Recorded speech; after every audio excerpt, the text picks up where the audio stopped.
Wendy Bell Radio is live. Hey, good morning. Good afternoon. Good afternoon. So we got a major major storm Friday here in southwestern land before time. And I know there's been terrible weather. There's wildfires in Nebraska, if I'm not mistaken. I mean, there's all sorts of jazz going on, right? It must be climate change. Anyway, there's a lot of things that all of our stuff was knocked out of line. So I don't have a really good clock today. Which is really hard to do stuff when what you do is based on the clock. It's by the second, not just like, oh, we're sort of near there. So if it gets a little weird, I think you guys will get it. How is everybody? What's going on? I want to thank everybody. Brock, why is it that we have these comments on Rumble, but when I look over here, so when I look at StreamYard, that's comments from who? People on the app? People on Rumble. People on Rumble, but not on our Rumble page? On the Rumble page, not the app. The app has its own separate chat. Well, I don't think we get credit. Do we get credit for all of this, or do we get credit only for what they show? Because it's always a smaller number. That's because it only starts counting from when you turn it on. Anyway. I love that you guys are so vocal and you comment so much. Thank you. Because each time you do, it's an opportunity for us to point whore other people. and that is a thing where there are algorithms and there are games. And I was just even talking with my son, Michael, who you guys know is Woolsey, who handles our social media. And what he's had to learn on all the different platforms about the best time of day to post something, things you need to stay away from, things you can highlight. And then they constantly change the algorithms. So you have to have like somebody literally on their toes figuring out what the sweet spot is. It's such a game.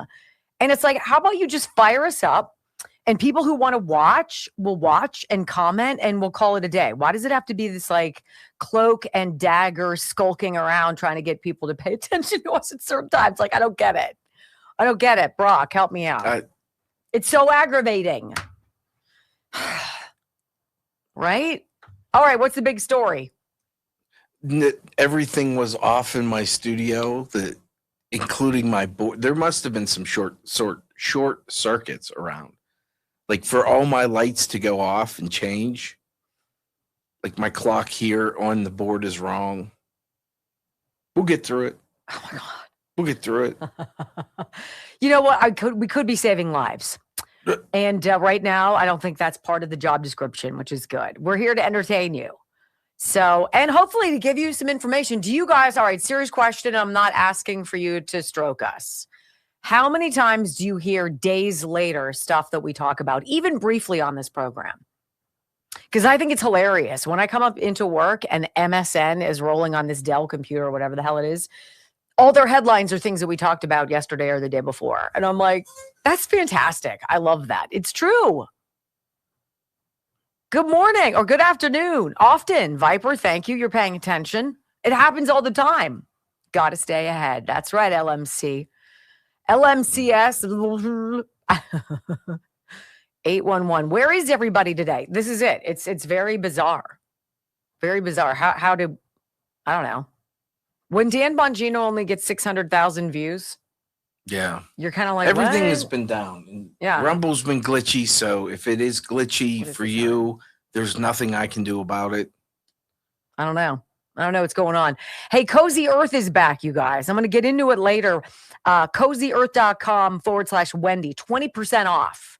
Okay, we're going to talk more about it coming up, but I know some of you had frustrations with the pajama code, and it was this big like coding debacle. Something kept slipping through the cracks. It was like their system updated, and then all of a sudden there was like one keystroke of an element that was off, and it didn't work, and it was a nightmare. They're like, hey, we want to try this again. Come back. This time we're going to give you 20% off everything in the store. So we'll talk about it, but I'm just going to give them a little love out of the gates because I know some of you were frustrated by that. It's expensive stuff. It is the finest stuff I've ever had.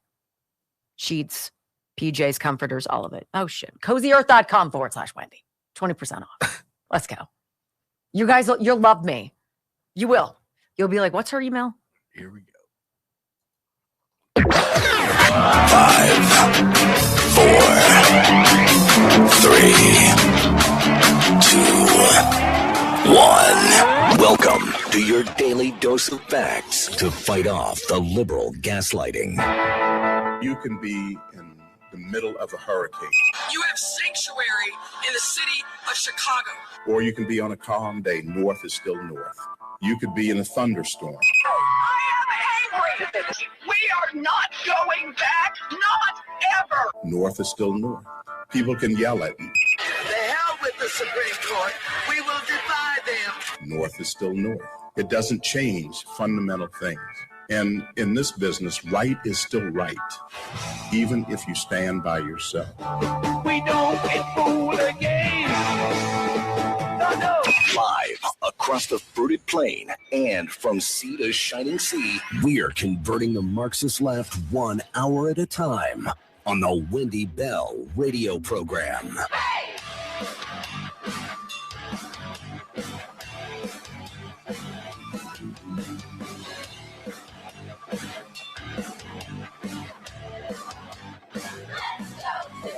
Well, hello, America. Greetings to all of you across the beautiful fruited plain.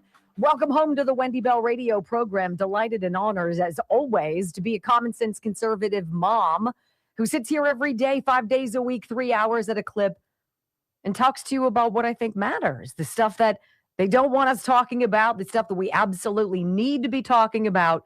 And today we're going to go into a little bit of this war stuff, because I don't know about you, but I'm sick and tired of opening up my computer, social media, what have you, and having awful negative news headlines screaming at me.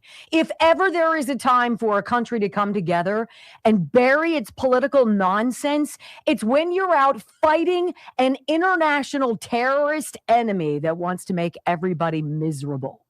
Can we put it all aside for a little while? Well, that's what we're going to do today. WendyBellRadio.com. It's how you follow along. All 3 hours live video stream. Delighted to be with you. Thank you so much for being here. Welcome home. I pledge allegiance to the flag of the United States of America and to the republic for which it stands, one nation under God, indivisible, with liberty and justice for all. Amen. You know, everything that Trump is doing, he's told us he was going to do. He told us 5 years ago, 8 years ago, 12 years ago, 25 years ago. How many of you have seen that video making the circuit from the 1990s or whenever it was, where then private citizen, though very successful New York businessman and real estate tycoon Donald Trump was talking about a free Cuba?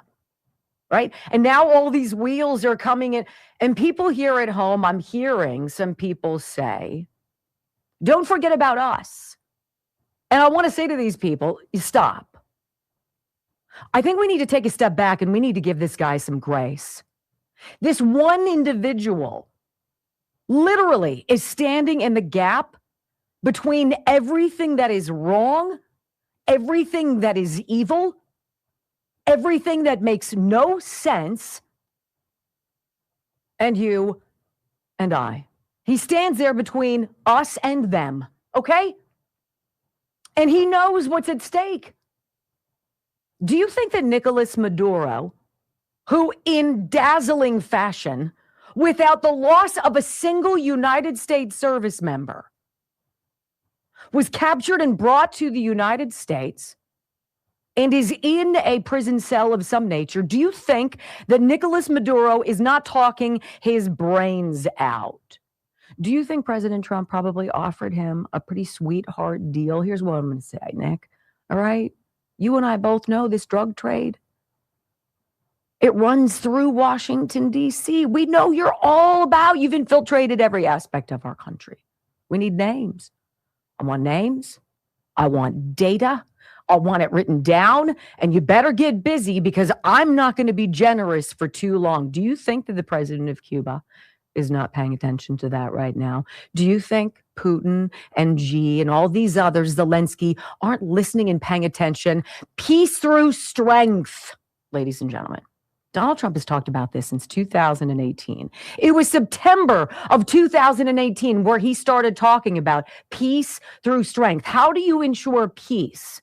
By being the biggest badass on the block, by having the best military tricks and toys, by having the finest trained and completely focused lethal fighting apparatus, and to give everybody on planet Earth fair notice. This is what we're doing. And he did that repeatedly at the United Nations. Donald Trump, President Trump in his first term, stood before the world and he said, look, you all represent your own cultures, your own tradition, your own history. There is no other place on earth like your country. I'm not wanting to take your country. I believe we can all work together. I believe that we could have peace. I believe that each of us has so much to offer, and there is abundant prosperity for all of us. But there is a core group of people that don't want that. Call them the deep state, call them the swamp, call them the uniparty, call them the axis of evil. I don't care. The temple of doom. I don't care. But these people walk among us. They sold us out long ago.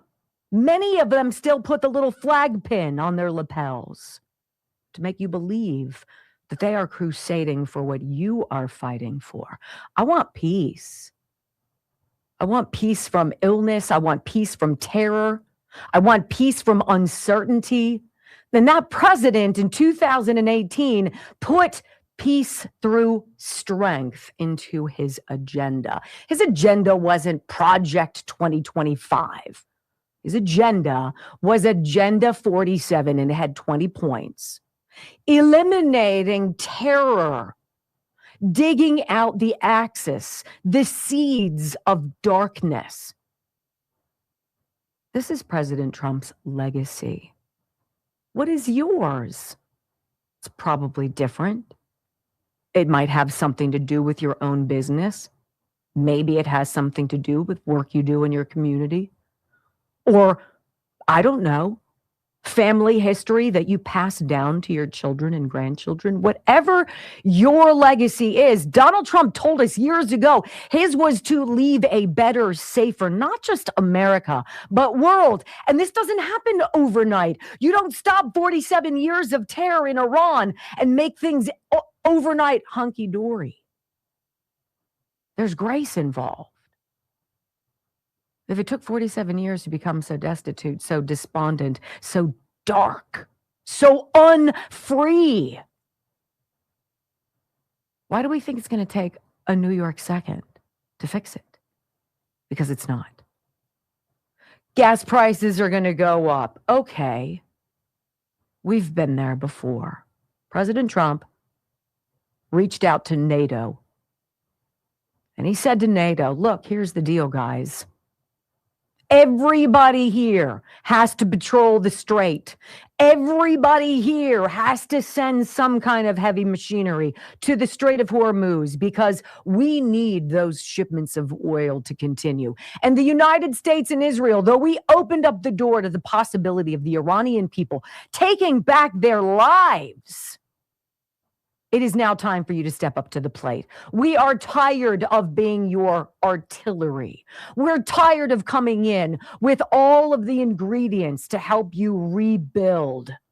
It's time to pay your fair share. That's something that the Democrats know an awful lot about when they preach it to us. So much is on the line. But listen to the cries of joy, whether it be in Iran, or be in Venezuela, or be anywhere where actual liberty hasn't been realized in generations. What are we fighting for? We're fighting for the single most important piece of legislation to get across the finish line. The one bill that would guarantee only Americans, only citizens, people either born in this country or people who've been naturalized, because there is a process. You and only you get to vote. And if your Congress is either too inept, too complicit, complacent, corrupt, or unable and unwilling to get it across the finish line. You get to see what the problem is. Grace. It is not easy. I feel it too. I want to see people in handcuffs. I want to see Dr. Fauci literally with his hands behind his back, wearing an orange jumpsuit. Do I know if those days will ever come? I don't.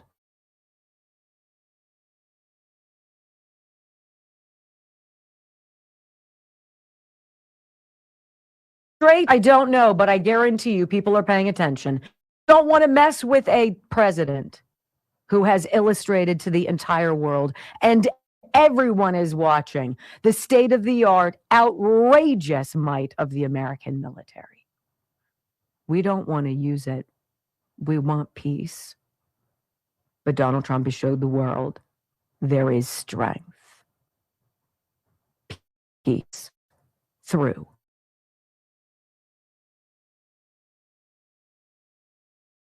The weekend, his name was Donald Trump, and he answered, and they're like, hello, Mr. President. Hello, we seen how Nicolas Maduro went down, and the Ayatollah Khamenei, and the Ayatollah Jr.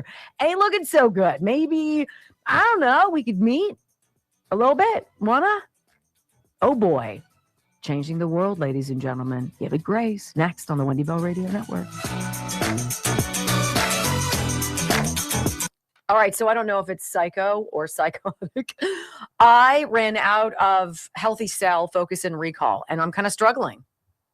There are a lot of things going on today. Of all days that I probably needed my Focus and Recall from Healthy Cell, yeah, I ran out, and it's sort of a bummer when you do. So this is the beautiful thing about subscribing. If you get into healthycell.com/Wendy, do yourself a favor and check out their micro gel formulas. These are supplements like their heart and vascular recipe. This has 13 essential medications or vitamins, minerals, supplements that are completely great for your blood pressure, your circulation, your heart, all of this stuff in one microgel. And it's not something that you need a prescription to have, which is great. So I like Focus and Recall. Brock takes REM sleep. There's also all these others. Joint health and mobility is something I'm starting to take now too. healthycell.com/Wendy. It's a great company. They do phenomenal work. They do phenomenal work. And once you get started, you're like, kind of like this. What's going on in there? What are you struggling with? I don't need anything else. Uh-oh. What are we doing? Uh-oh.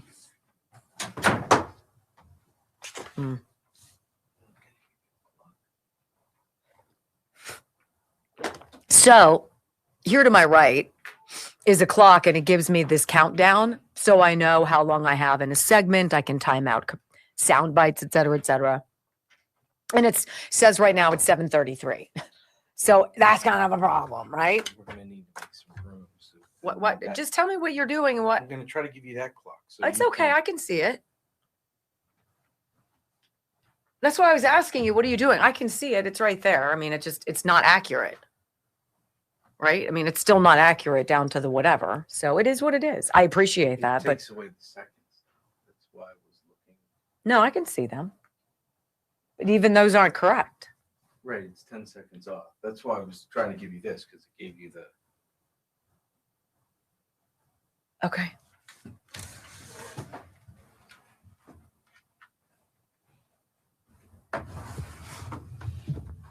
Just don't hit this because it's going to jack up the.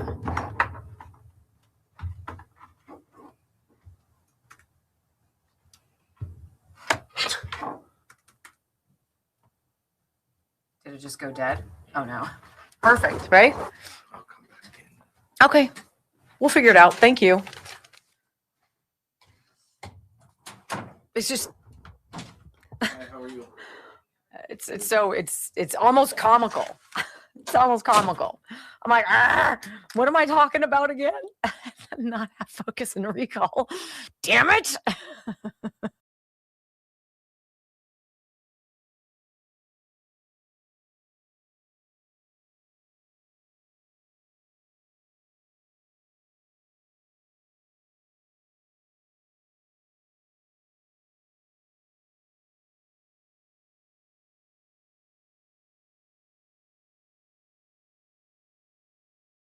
Congress who says the Republicans have no plan. There's no plan with this war. It's so planned, it's not even funny. There are contingencies to not bomb the oil distribution, the area over there at Cargo Island. We're going to talk about that more. If this was a military strike, literally meant to obliterate and remove from the map the country of Iran, the United States military could do that. What's happening is extraordinarily strategic. And Jesse Waters on Friday night did a great job. I grabbed some of it. Asked Brock to edit some of it down for you because you don't hear in the media what's really going on. You do not hear the triumphant military success of men and women having pronouns and LGBT rainbow bullcrap taken out of their military training, who are left alone to actually train, to focus, to go in and do what they did and to have lost, what? Fewer than a dozen American servicemen and women. That doesn't mean each of those lives isn't relevant. But let's be serious. I want you to hear about Cuba and their hope. The president there is like, can I have a golden parachute to get the hell out of the way? And you guys can figure out this country. Cuba's president doesn't want to die. The regime announces they're in talks with the president. We knew it was only a matter of time before the Cuban regime decided to chat. It looks like the time to talk is now. The island's communist ruler, Miguel Diaz-Canel, just announced that his regime has opened negotiations with the Trump administration. Sure, kind of sounds a little routine, right? I mean, this happens all the time. Diplomacy, no. The timing really hard to ignore. In just the past few months, President Trump has captured Venezuela's Nicolas Maduro, put him in U.S. custody. The Iranian regime lost its supreme leader and a couple replacements during the war with Iran. I think probably they've all been wiped out. So if you're a communist government that has spent decades shaking its fist at America, that kind of track record kind of tends to focus the mind, which may explain why Havana suddenly wants to have a bit of a chit-chat. So here's how the news first broke. Rumors started spreading that talks were on the table when a significant national statement was announced. The secretary of the Communist Party announced a speech to the nation over the weekend at 7:30. And then the big announcement came, Cuba's leader telling his people that he's entering into talks with the Trump administration. So for a government that spent decades blaming the U.S. for nearly every problem inside Cuba, this is a remarkable admission. Hi, Houston, we need help, and we're ready to make a deal. Here is how Anonymous from Deep Fake Quotes talks about the importance of this idea. The communism is being brought to its knees. For 67 years, Cuba has been frozen in time under communism. That may be about to change. Cuban President Miguel Diaz-Canel just confirmed on national television that his government is now in direct talks with the United States to resolve decades of tensions. Not out of goodwill, but out of desperation. The Trump administration's oil blockade severed Venezuela's energy lifeline to the island, plunging Cuba into blackouts, shortages, and economic collapse. President Trump says it plainly. Cuba is down to fumes and eager to make a deal. None of this is by accident. It is by design. Some call it the Trump Doctrine or the Monroe Doctrine, a bold evolution of the original Monroe Doctrine. Its objective is simple: ensuring American control over the Western Hemisphere's destiny by confronting drug trafficking, unchecked migration, and foreign encroachments from powers like China and Russia. Threats in the region, like the narco state of Venezuela, have been neutralized, and with the cooperation of Venezuela's new leadership, oil shipments to Cuba have been cut off, forcing the communist regime to the negotiating table. What is now being discussed is something remarkable: a friendly takeover, economic liberalization, investments from the Cuban diaspora, the millions of Cubans and their descendants who fled the island decades ago, preferential trade agreements, joint security partnerships, and phased reforms designed to transition Cuba away from communism without descending into chaos. Also reportedly being discussed, soft landings for elites and sector-specific property restitution to stabilize the transition. If this happens, and it appears it is, it will be a demonstration of maximum pressure in action. No war, just results. Communism's grip on the island is fractured. Freedom could soon reach 11 million Cubans living just 90 miles from the United States, potentially ushering in a new era of cooperation between two nations that were once bitter enemies. My friends, we are all anonymous, and if all of this comes to fruition, the coming days and weeks may very well redefine history. Amen. The reason why I say have grace, you're watching history. You're not some bystander. You're deeply plugged into this. You are watching the liberation of the world. You are. You have a front row seat. Why does Cuba the leadership there want to talk now? Well, they want to have a long, happy life, right? With President Trump suddenly showing the world he's willing to confront hostile regimes head on. Sketchy leaders are paying attention. And if Cuba's leadership is now looking for a conversation with the Trump administration, it's probably because they don't want to find out what'll happen if they don't. Right? No, Mr. President. See, none of this is possible if President Trump doesn't have that Rose Garden April Liberty Day of Liberty, like, this is it, Liberation Day. We're charging tariffs. Everybody's going to get charged. You've been ripping off America. The left howled. The deep state uniparty swamp creatures howled. Why? President Trump was giving himself all the cards he needed, the leverage to say, if you don't do what I say, you're going to feel what peace through strength is all about. Ladies and gentlemen, when we come back, remember on Friday, President Trump put out a truth that we covered. Wait until you see what happens today. Wait until you see what goes down today. What was it? We got it. And it was outstanding military success that the media haven't told you about. I will next on the Wendy Bell Radio Network.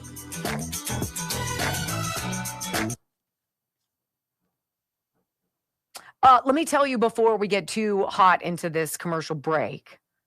Remember, Cozy Earth gives you 100 night sleep trial. So remember how Ghost Bed, they're like, hey, try our mattress, sleep on it for 101 days. Do yourself a favor and get some Cozy Earth sheets. See, the money you're going to save on the mattress, you can spend now on the sheets. And there is nothing that is more delicious than getting in this. I want to read this to you because it's great. Here's Kelly. Kelly writes me and she's like, look, my sons were home for Christmas. So they're probably in college or what have you, or grown up. And I just had a Cozy Earth flat sheet out for one of the kids sleeping on the couch or whatever. All he did was talk about the comfort the entire time he was home. He actually said, Mom, I need this sheet. She's like, really? My son is paying attention to sheets? Damn right he is. Because once you have them, you're like, oh my God, honey, get rid of everything else. It's done. This is all we want. CozyEarth.com/Wendy, 20% off. Okay. They're cooling. They're made from viscose from bamboo, which is a phenomenal process if you ever want to read about it. They take bamboo and they pulverize it to a pulp, and they extract stuff from that pulp, which becomes the foundation of your stuff. It's temperature regulating. It's just crazy. So anyway, there's that. Hey, Brock, how are you, doll? I just sent you a text. Oh my gosh, were you telling me something fabulous? No. Oh.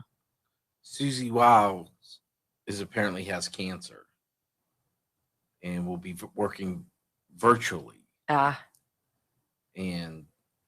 you can't do that job working virtually. No, she has to get replaced. Might I suggest Stephen Miller? National treasure. Stephen Miller. That would piss off the deep state, and I would love it. I'd be like, okay, so. Did that computer come back on? Yes, but it's perfect. Thank you so much for that effort. Tulip blooms. So I get an email from a gentleman who is super ticked over the weekend, and he's like, look, so what's the deal with this velour stuff? Like, I bought it for my wife, and like, what do we do with it? And I was like, wait a minute, you just bought it and you didn't even listen. You trust me that, but he was so nice. And I was like, okay, why is this camera flashing now? Son of a mother. Here, just take it. Just take it. No, Oh, Jesus. I can't catch a break today. Okay. And so I said to him, I'm like, look, I take it and I squirt it into my hands and I rub it up and it gets nice and warm. And then I put it on stuff like my hands, my feet, my elbows, sometimes my abdomen or my chest. And it rubs in and the greasy, oily feeling goes away in like 5 minutes. Other essential oils, it lingers on you and you kind of leave like snail marks wherever your fingerprints are. It's like, and you're like, oh, that's kind of grody. This goes away in like 5 minutes and it stays, like it permeates your skin down deep into the tissue. And I don't know what it does, plumps it up. I don't care. It's fabulous. If you have terrible skin during the winter, I would say it would be great during the summer. This is it. Tulip Blooms with an S.shop /Wendy. So they have a 15% off sale and they're throwing in our extra 10. So you guys are going to get, it's either 25 or 15. You're either going to get one or the other. Let me see what he said. Either way, you're going to get a nice discount. And I love that. What did he say? 15% off plus 10% more with promo code Wendy. Expires tonight. Okay? So if you haven't tried it, this is just, they do this sometimes. Quick 15% off for a day, 2 days. That's it. tulipblooms.shop /Wendy. And make sure you put Wendy in as a promo code. A lot of people are saying theirs is on the way. It comes today. Oh, Make good. sure you try it Good. and give a. Let me know. WendyBellRadio@gmail.com. Like literally give yourself 5 minutes. Let it absorb into your skin. It is, I'm telling you what. And then when you go to the bathroom or what have you, when you wash your hands, your skin stays moist afterwards. Like you can tell it's gotten into it. And it's like, and then on your feet, before you go to bed, uncozy your sheets. I can't wait. I know. You're getting yours today. Yeah, I mean, it's getting sent to me, but I'll bring it in for you. Must be nice. What will be missing from the box? Hmm? What will be missing from the box? I don't know. What do you think is going to be missing from the box? I don't know. What are you going to take? Well, I don't need beard oil, so I don't know. I got you velour and we got you beard oil. We'll see if there's something else. I don't know. Susie Wiles is an incredible chief of staff, a great person, one of the strongest people I know. All right, we'll read that when we come back. Apparently, there was gunfire at a beach during spring break, too. Where? Florida. Didn't say what beach. You know? But at least in Virginia, you wouldn't be able to fight back. That'd be great. No guns Just for says you. Florida Beach, No guns Daytona. for you. This is the chaos they're going to try. Well, I mean, if they don't have you frightened, they can't control you. Did you guys see that I got a tan over the weekend? I sat out in the sun, and it was like super nice. Just a little, For the 5 minutes a we little had it. bronze.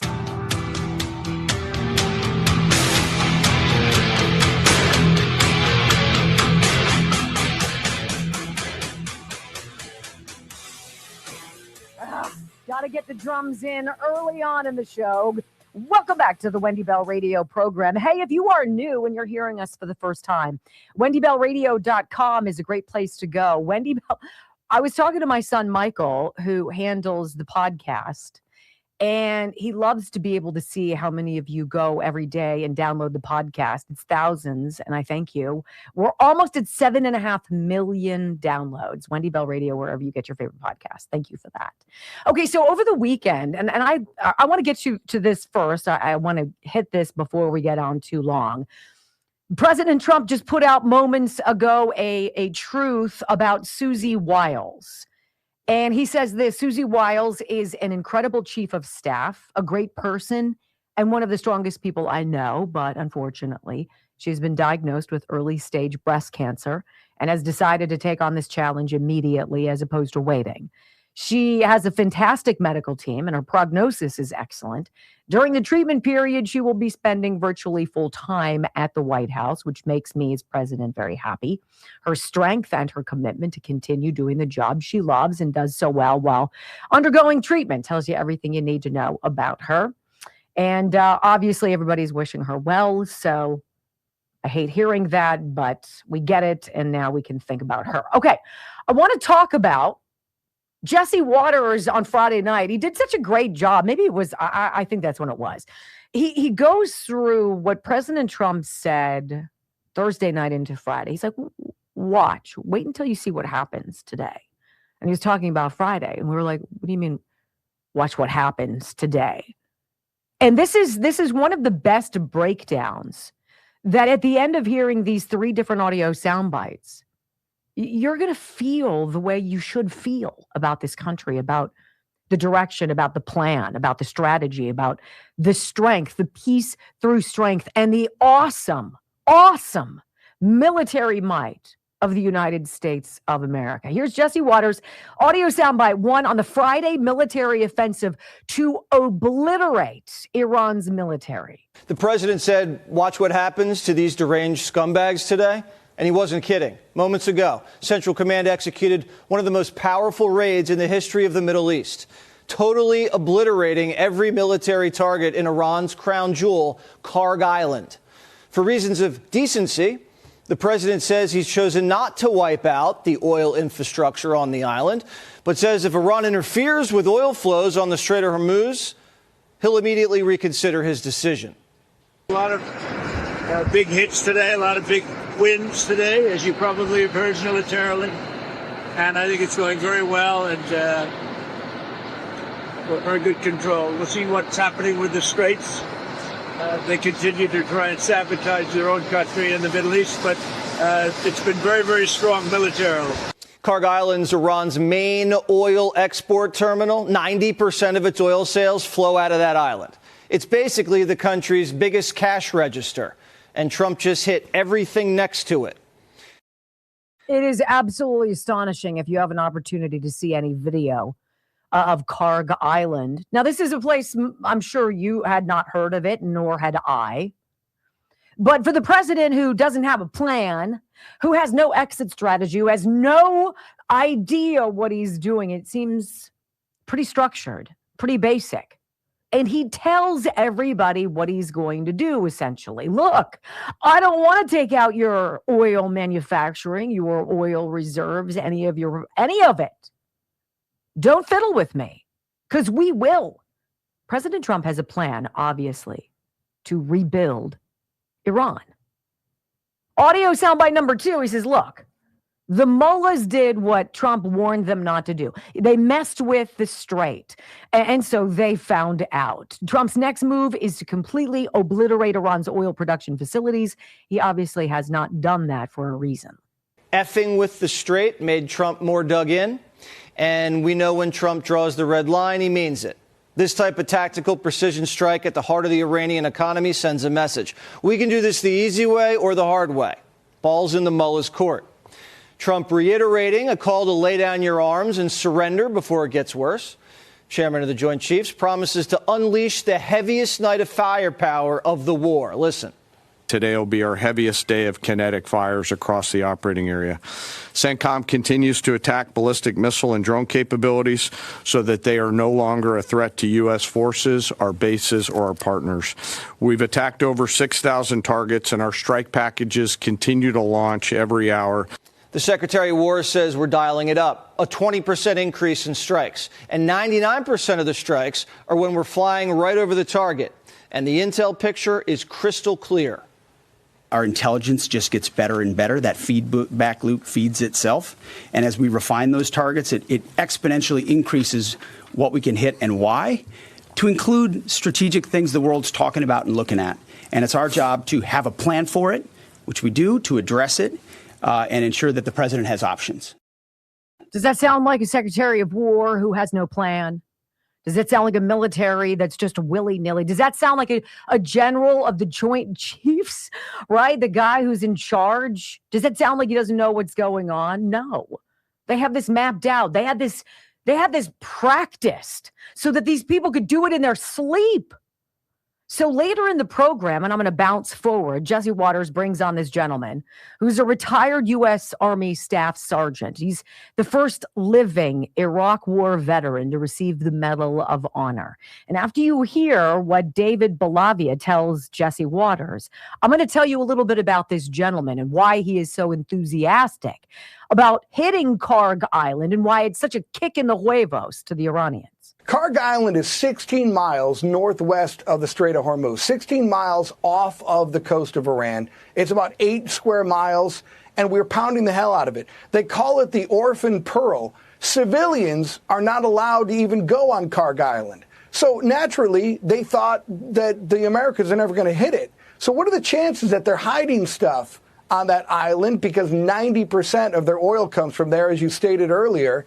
Right now, Karg Island is 60% Raytheon because we have pounded the hell out of that thing and will continue to do it.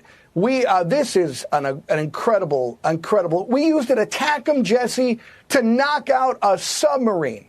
That is insane. That has never happened before in the history of artillery, where we take out a submarine with a rocket, a missile that's 13 feet long. That's sick. It's absolutely, it's the golden age of everything happening right now.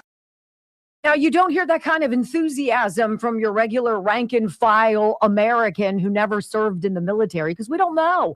This guy knows. I want to tell you quickly about him. Okay? David Balavia. He earned a Silver Star Medal on his 29th birthday. He's 50 now, so this is a while ago. As a member of Company A, Task Force 22, 1st Infantry Division, his platoon was assigned during Operation Phantom Fury to clear a block of 12 buildings from which insurgents were firing on American forces. He had served in Kosovo. At the 10th house, the platoon began searching house to house. Listen to this. At the 10th house, Balavia fatally shot an insurgent preparing to load a rocket-propelled grenade. A second insurgent fired at him. Balavia wounded him in the shoulder. When Staff Sergeant Balavia entered a bedroom, the wounded insurgent followed, forcing Balavia to kill him. When another insurgent began firing from upstairs, Balavia returned fire and killed him. A fourth insurgent then jumped out of a closet in the bedroom, yelling and firing his weapon. As he leaped over a bed, trying to reach Balavia, the insurgent tripped and Balavia wounded him. He then chased the insurgent when he ran upstairs, followed the wounded man's bloody footprints to a room, and threw a grenade. Upon entering the room, he found that it was filled with propane tanks and plastic explosives, so he didn't fire his weapon for fear of setting off an explosion. Instead, engaged in hand-to-hand combat with the insurgent, which led to Balavia killing the insurgent by stabbing him in the collarbone. Okay, what? That is your United States. That is an extreme, heroic man who went to Iraq and did that.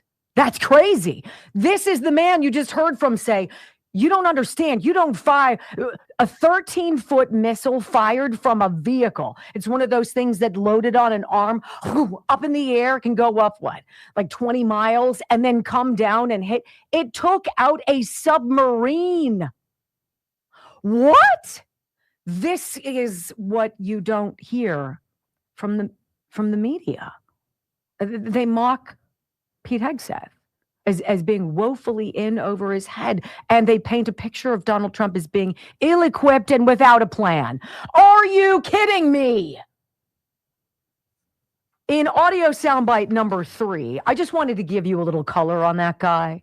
Because you can look at somebody and be like, wow, he's really enthusiastic. And then you read his story and you're like, there's a reason you're the first Medal of Honor recipient from the Iraq War. Jesse then goes on and he says, look, let's talk about this aerial assault. It was unbelievable. Here you go. The largest aerial campaign in decades is happening right now. Hundreds of fighters and bombers, F-35s, B-52s, high in the sky.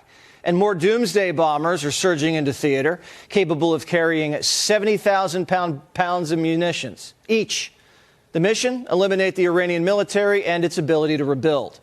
And here comes the Warthogs, just spotted over Iran's airspace. These are close air support planes that fire 30-millimeter shells at a clip of 70 a second.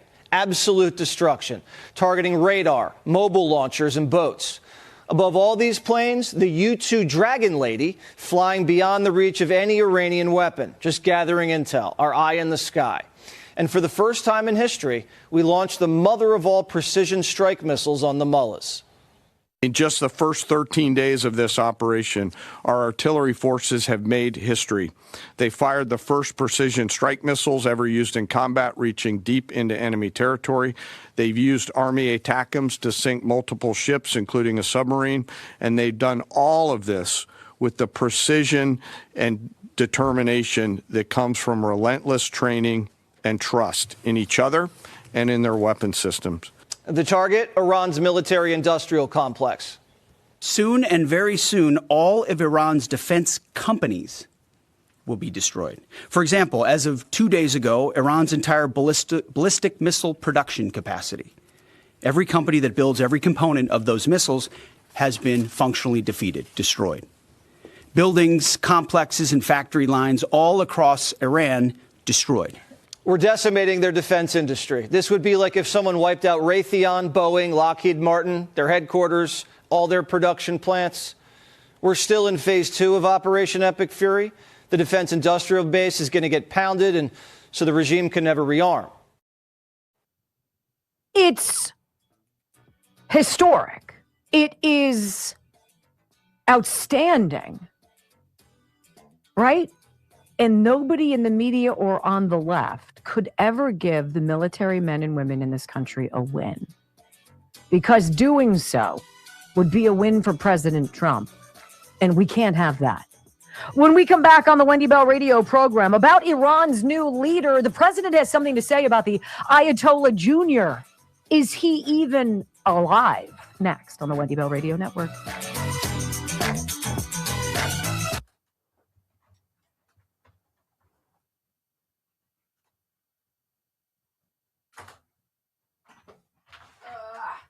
All right. This guy, did I call him the wrong name? God, I hope not. No, David Balabia. His nickname is Bell. Ha! I knew I loved him. You don't come in here.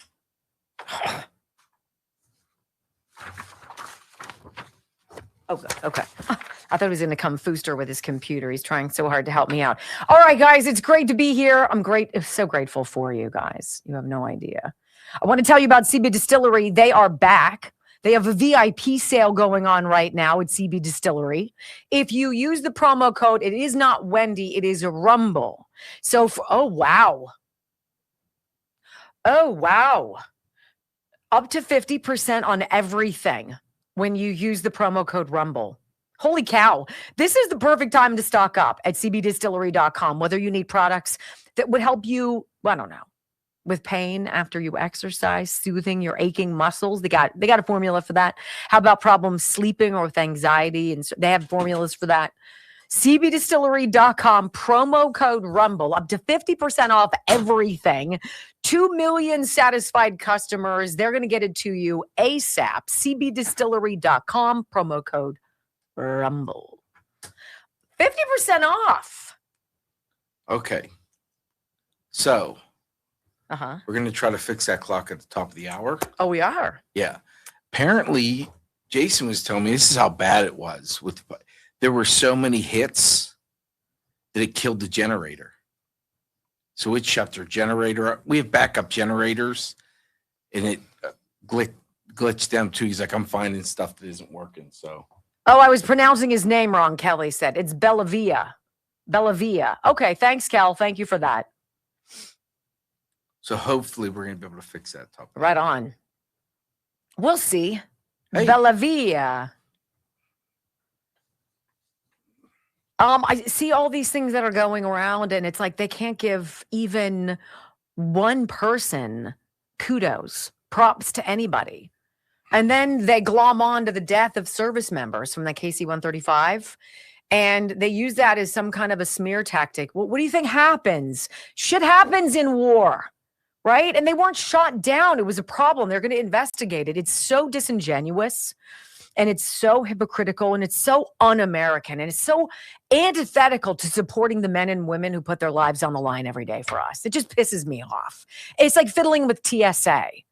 Democrats want to have a pissing match because they can't get legislation across the finish line, or they're so freaking corrupt they know that we want to change the rules and they can't stand that. So they have to use the government. They have to use, bills and whatnot, government funding to hold people hostage. That's what a bunch of pooties. What a bunch of willows. Pisses me off. What were you saying? That's what they're doing. They're holding people hostage. They're holding the American people. Just stop it. TSA?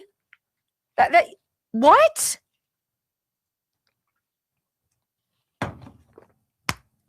Wow. You're feisty today. No, I'm not. Yeah, you are. Am I? Yeah. I love that Iran says the Ayatollah light is doing fine. I don't think so. What you talking about, Willis? Right? All right, so that's a 2-minute. Okay. Let's see if we can calm her down. Wow. Calm me down. You guys want me feisty, fiery.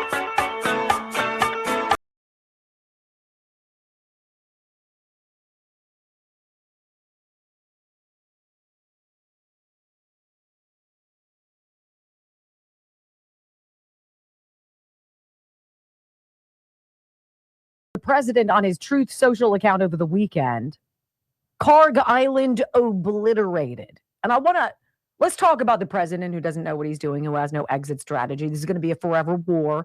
It's all about regime change. All we want is their oil. You know what? See, that the more you pay attention to the media, the worse off you become, the dumber you become, right? Moments ago, at my direction, the president truthed out. The United States Central Command executed one of the most powerful bombing raids in the history of the Middle East and totally obliterated every military target in Iran's crown jewel, Karg Island. Our weapons are the most powerful and sophisticated that the world has ever known, but for reasons of decency, I have chosen not to wipe out the oil infrastructure on the island. He's got a plan. However, should Iran or anyone else do anything to interfere with the free and safe passage of ships through the Strait of Hormuz, I will immediately reconsider this decision.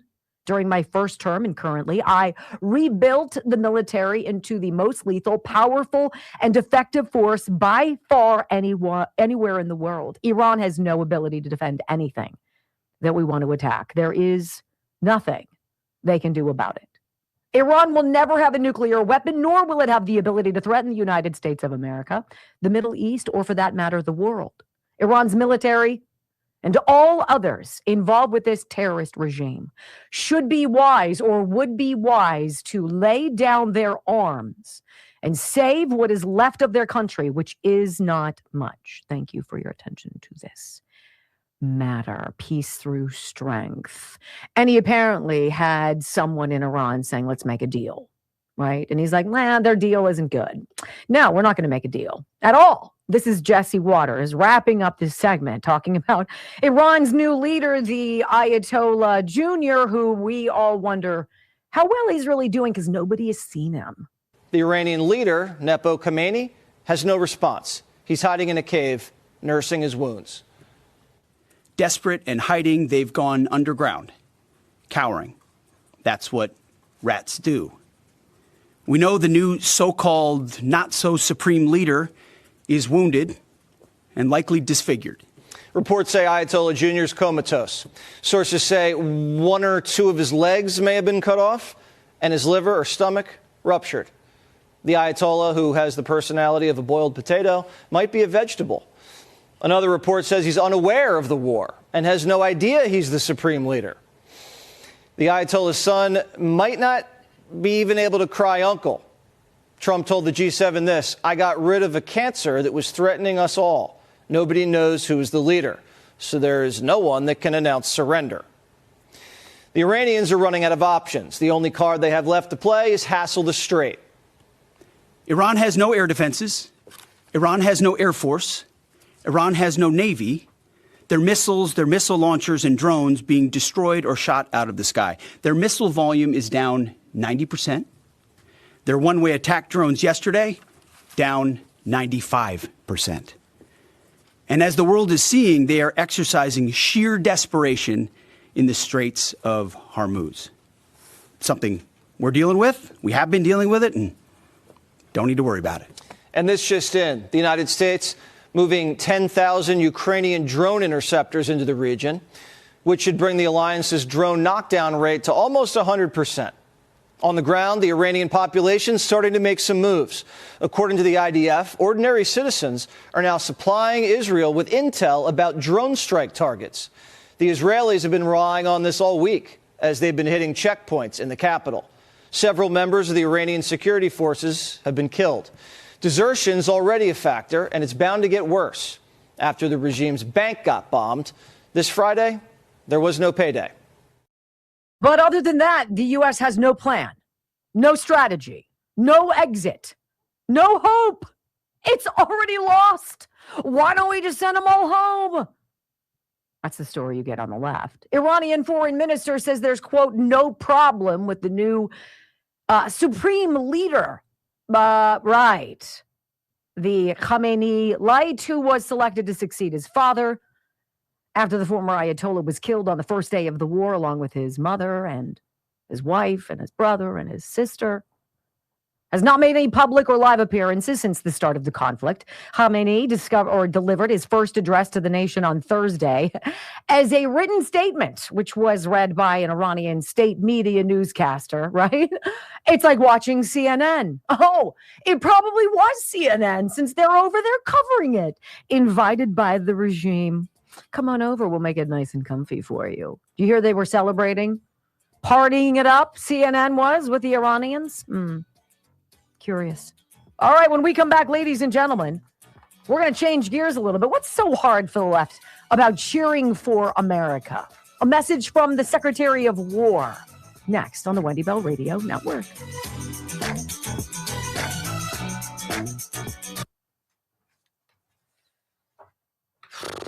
So weird. It's so weird just how I'm doing this. How are you doing, darling? I'm going to go get Jason, see if we can fix that. Okie dokie. I'm going to talk to you guys about what we're doing. So I'm going to finish my Blood Flow 7. 30% off everything at Juvenon. Bloodflow7.com/Wendy takes you to that landing page. And it's not just Blood Flow 7. I'm taking this and their NAD Plus supplement, which my DNA, my blood work shows I'm woefully deficient in. I don't even know what that means, but I was like, I'll take that. I will tell you, Blood Flow 7 has changed my life as a almost 56-year-old woman. Sometimes even walking up the stairs with a laundry basket, right? Or doing anything rigorous in the yard, bending over, picking up stuff, dragging bags of whatever. It's tiresome. And you're like, woo, I'm feeling old today. Well, you don't feel that way with bloodflow7.com. Bloodflow7.com/Wendy. I take 2 of these capsules a day, and within 2 hours, I can feel it. It's nitric oxide. It is not a drug. It is a molecule that opens up your blood vessels so you have more blood flow, and blood flow makes things, oh my, so much better. Okay? Stamina, ability, strength, grit, you don't yawn all day and you sleep like a boulder. Brock is taking this one.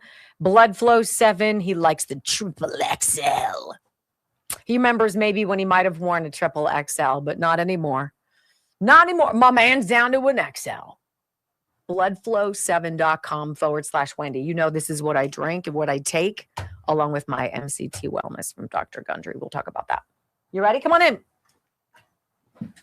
Come on in and say hello. Oh, you want me to climb up there? I got it. Oh, gosh. Hold on. Let me get this out of the way. Oh, no. How many, here's the joke. How many radio people does it take to change a clock? Oh, 13. Yes. All right, so I did that. Look at how he does it with one hand. I do too. Can you crack an egg with one hand? No, you cannot. Oh, shucks. Cook very well. I can cook very well. I can eat well. Oh, jeez.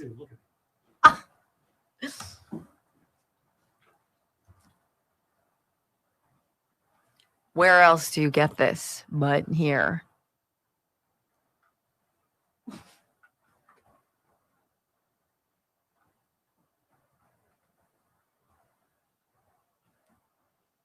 You got it. Is that connected to a computer, Jason? That is the actual computer. So self-contained. Wow. I love having men crawling all over me. Sorry. Wow. see, that's what it does, Jason. Oh, see, yeah, we're back to 7. So that is, so that lock in the top left corner? Yeah. That should sync up here. I'm going to take a minute or two. Okay. Let's see what happens. I love engineers. I did that before and it never Right? There's nothing sexier than a man who can fix your computer. Right. They're talking, so I'm going to talk to you. There we go. And he didn't even botch my camera. All right. The Healthy Fat. Let me talk to you quickly. Let's see what time it is. I got time. thehealthyfat.com/Wendy. Okay. So this is what I'm drinking. And I know that I don't have serious weight to lose, but if you do, and you don't want to do a shot or something like that, or you don't want to take pills, this is Dr. Gundry's dietary supplement that he used to lose 70 odd pounds. And he's like, look, I drank it. I lost 70 pounds years ago. I drink it every day for maintenance. I haven't if people have significant weight loss with this. Thehealthyfat.com/Wendy. That's the deal. That's the story. Thehealthyfat.com/ and you're going to like all of the flavors. They're so good. And it's delicious. You're like, if I'm drinking water, why am I not putting a scoop of this in my water? Because then you'll want it. It tastes that good. There's a lot of hush-hush stuff going on. There's only one thing left for me to do, and that's probably to put on more lipstick. So what's going on, everybody? How are you? Now, we had some crazy storms. I went to a couple stores over the weekend to do some grocery shopping, and they had lost power, and so they had lost all of their refrigerated stuff. Good news and bad news. It's not getting fixed today. No. I figured it's not. Well, we've already got 1/3 of the way through, so. If we to fix it, we have to take StreamYard off of line. Oh, for heaven's sakes. Negative Ghost Rider, but thanks for the option. I'll get it done right after. Okay. Thank you, Jason.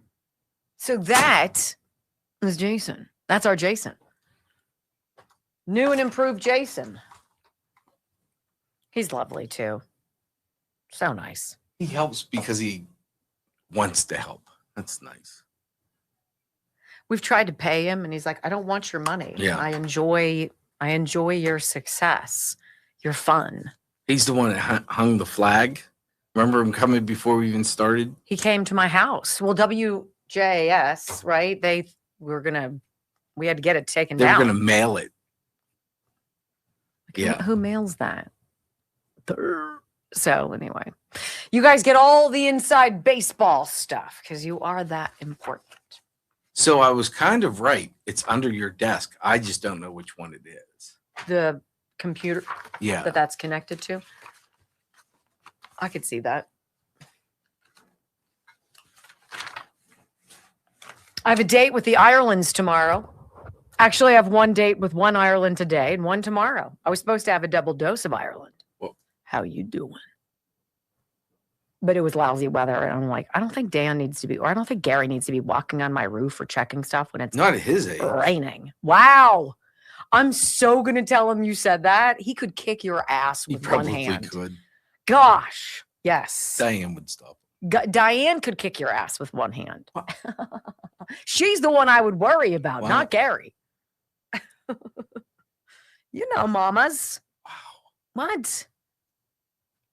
She's not very nice to me. She's tough. 4, 3, 2,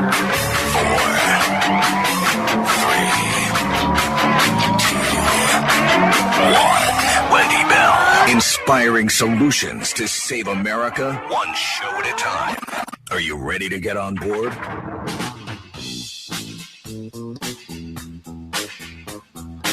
You told us when it could be time to panic. Well, is it time to panic? Well, let me just tell you, folks, it's never going to be time to panic because we're never going to give up. We're not going to give up on America. America's worth it. America is worth fighting for. America's worth not giving up. And while we have that attitude of not giving up, we are constantly going to be searching, strategizing, coming up with ways to prevail. We've got the basics. We have millions and millions of Americans that are fed up, can't wait to do something about it. There will be a series of ideas that people come up with based on dealing with the fraud that we know we have to deal with. You're not alone. You're not a singular individual all by yourself out there trying to fight these people by yourself. There are 74 million plus and growing. We're not going to give up on America. From sea to shining sea, 3 hours of bold truth and excellence. The Wendy Bell Radio Program.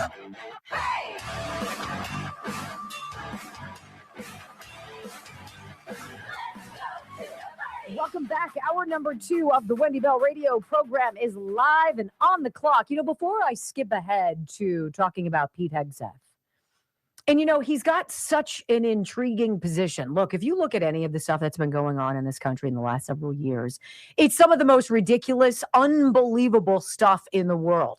The guy who's in charge of the Department of War is a former Fox News guy who understands the media, who has a front row perspective to how the media operates, right? As he's working with this administration, he sees what's going on, sort of like I do after 30 odd years in the media and broadcast television, right? You see this.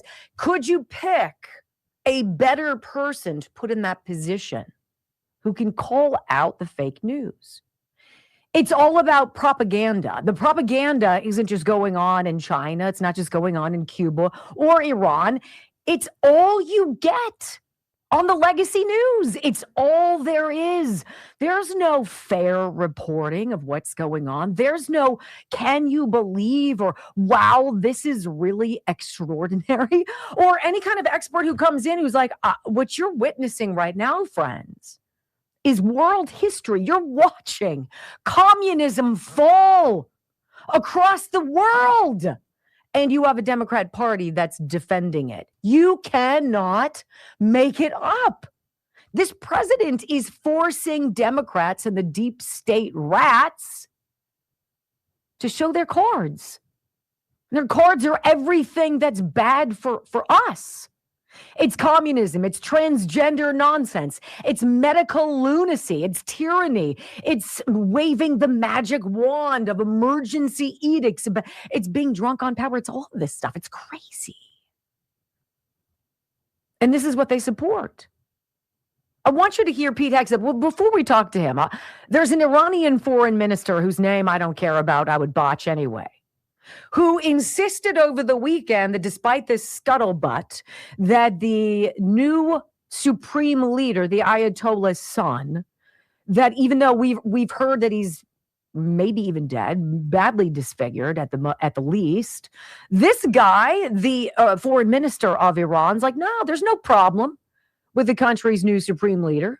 No problem at all, right? He says, no, he's perfectly fine. He's able to do, he's got everything under control, right?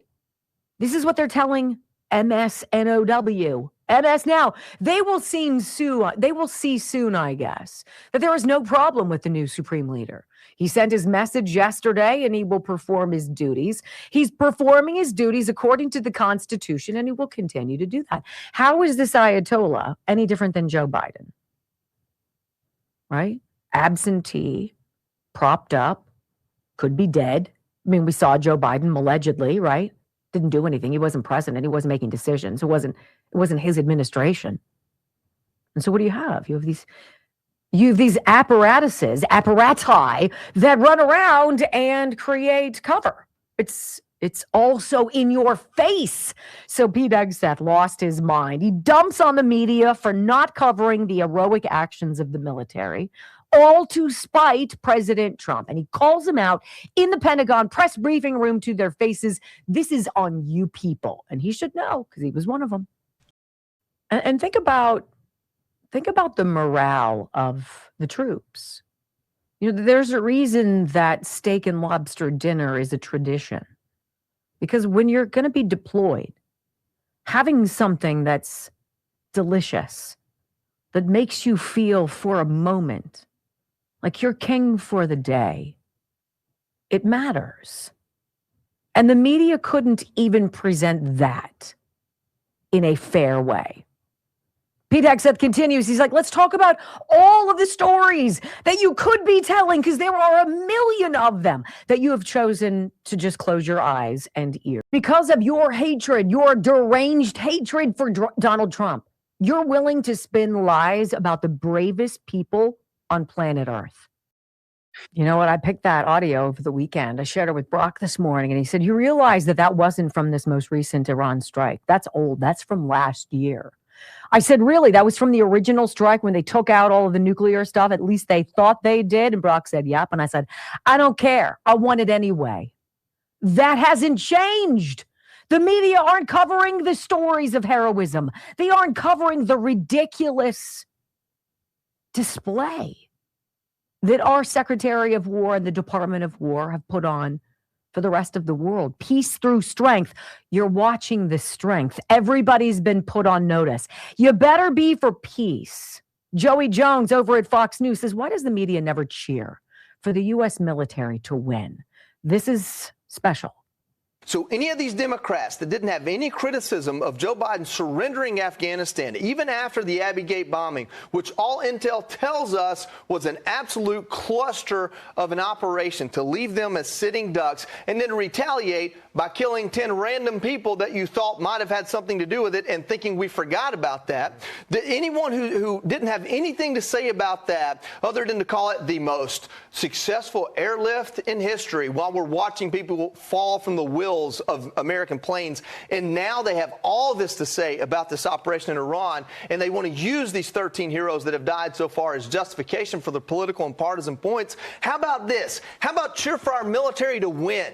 We're in this. Whether you want to be there or not, we're here. Cheer for them to win. Cheer for them to live. Cheer for them to kill our enemies and defeat them, and then go litigate it to high heaven months from now or a year from now, like we know you're going to do anyway if you win the House. Impeach everybody over it. I could care less. But why not today cheer for the men and women that are out there sacrificing their lives and their peace of mind and their livelihood so that we can sit around and argue about dumb stuff rather than just war? How about that? How about that to every Democrat that's had something to say? Adam Schiff and the likes, Hakeem Jeffries and the rest of them. And I think that's why when the president says it's derangement, you know, it's a catchy acronym, TDS, Trump Derangement Syndrome. And it's been tossed around a lot from here to there casually in funny circumstances and then in very tragic circumstances when you can't get the truth about war.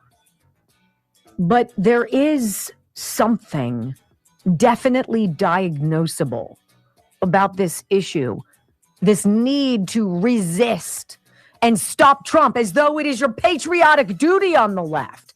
That is the degree that we're dealing with. Sickness.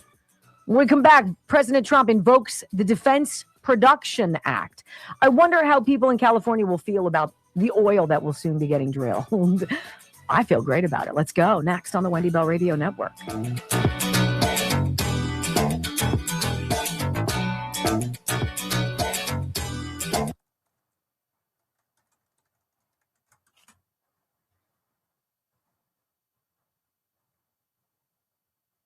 But no, he doesn't have a plan. Look, that's why he's got to be a time traveler. That's all I'm going to say. You know, you can scoff at rabbit hole, foil hat things, and then you see too much that lines up, and you're like, whoa. And then you connect that dot 40 years ago, and you're like, whoa.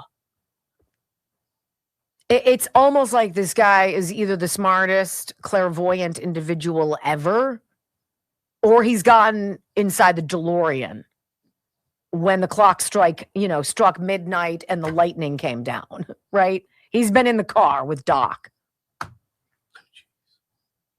Just saying. Are you mocking me? No. What? Oh, no, I didn't. Sorry. Oh, I thought you were making fun. Joy Reid said that women in America are as oppressed as women in Iran. Got it. Okay. Go put on your Donald Trump wig and go do your podcast with Don Lemming and Jim Acosta and Terry Moran and Chris Wallace. With your guest, Rosie O'Donnell. Right? And what's her face? Tiffany Cross. Oh, God. Take all of this. It's a who's who of losers. It's just nutty. All right, so collagen peptides. I've been telling you I wanted to get back into these collagen peptides. And I'm going to read this to you. Collagen peptides, this is a big deal for your bones, your joints, your skin, your hair and your nails, and your digestion. Most people have no idea why collagen peptides are something that's important for us to have. And I'm going to bring this up because I, too, had to read about it. Open collagen peptides. All right. Let's see.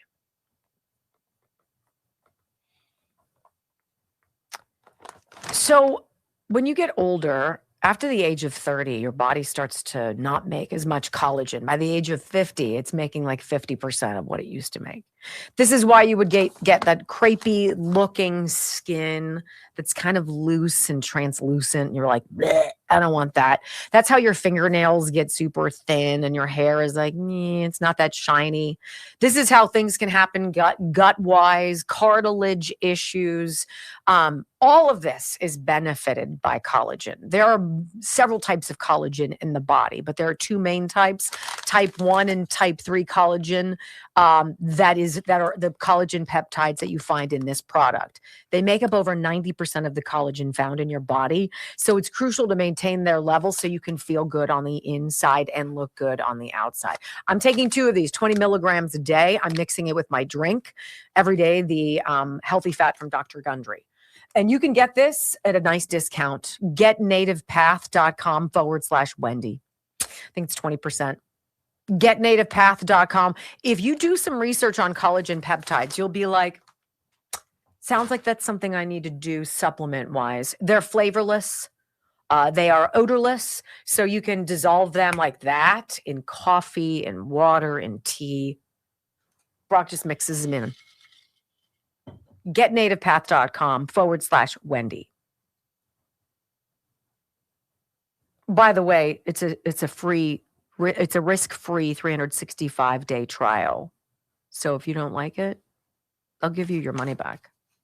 I don't know why you wouldn't like it. I need all the help I can get. I'm on my way to 60.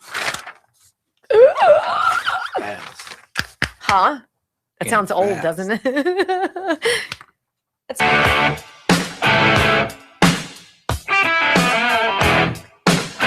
Welcome back to the Wendy Bell Radio program. Oil is the lifeblood currency of this country. It just is. It goes into every single thing that we do. All the things that we have, the products that we use, right? If we were to go over all of the lists of things that petroleum, et cetera, goes into making, you'd have to ask yourself, why on God's green earth would shutting down the Keystone XL pipeline be job number one of Joe Biden's? Literally, it was the first thing he did. Shut the damn thing down. Why would you do that? It would be like going into a car manufacturer and turning off the conveyor belt, right? Well, good luck with that. This was what he did. He really didn't, but he did. And Donald Trump was like, we got to drill, baby, drill. We've got everything we need underneath our feet. You can have all of the climate whack jobs and all of the Greenpeace weirdos out there. Woo, save the whales, except we're killing them if we're drilling in the ocean floor and they're all dying because their sonar is getting fudged up, right? We're not going to talk about that. We don't care about them that much. But if we can save some stupid little fish and divert all of the water in California out to the sea so we can punish everybody in California, the smelt fish, right? This is what we're doing. Donald Trump is like, you know what? We're going to invoke the Defense Production Act, and we're going to direct oil companies to restart their California operations. This is Energy Secretary Chris Wright. He's like, look, this move is going to strengthen America's oil supply. We don't want to be like everybody else worrying about the Strait of Hormuz, right?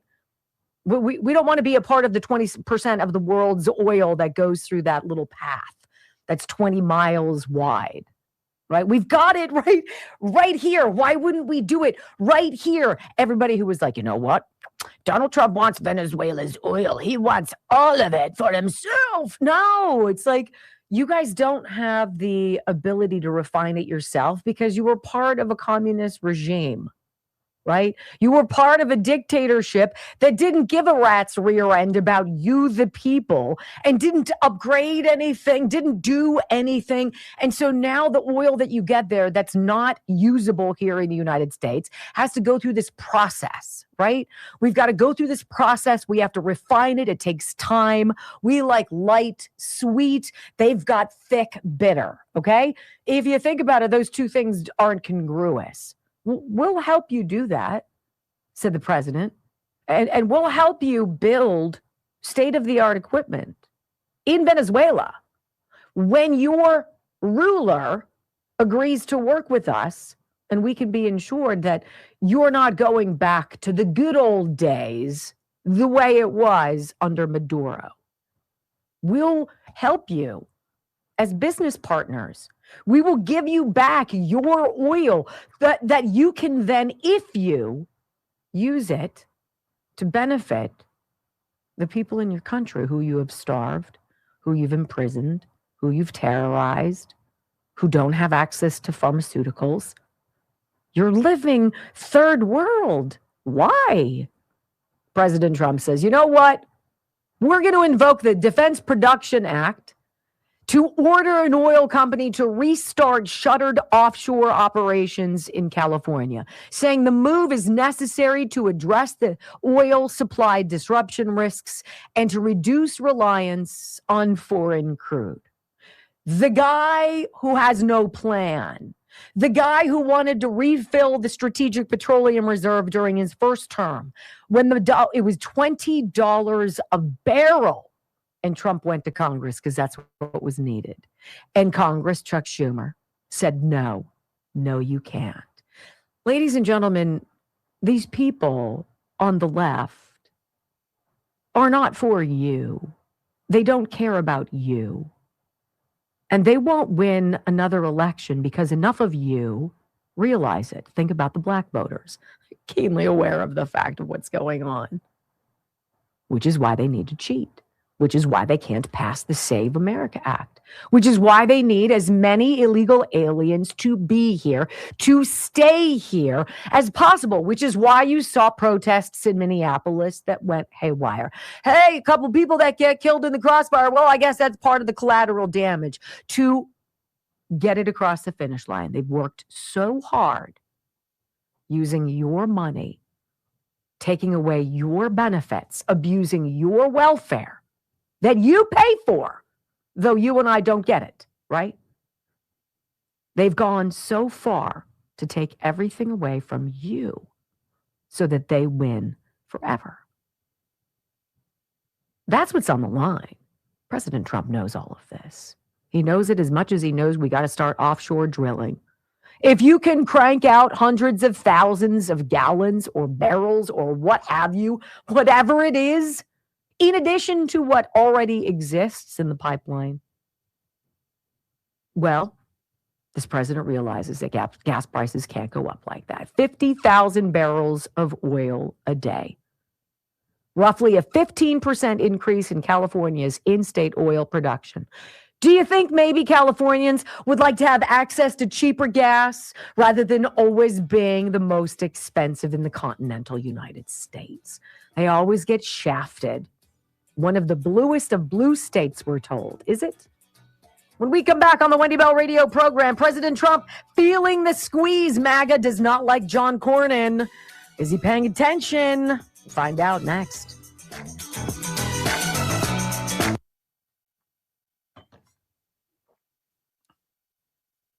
He has no plan. Right. Joe Biden was in his freaking chamber. Right. It's obnoxious. They're stressed out. They should be. You know, do I hope the wheels are, moving and the walls are closing in? I do. Is that what's going on? I don't know. However, hold on.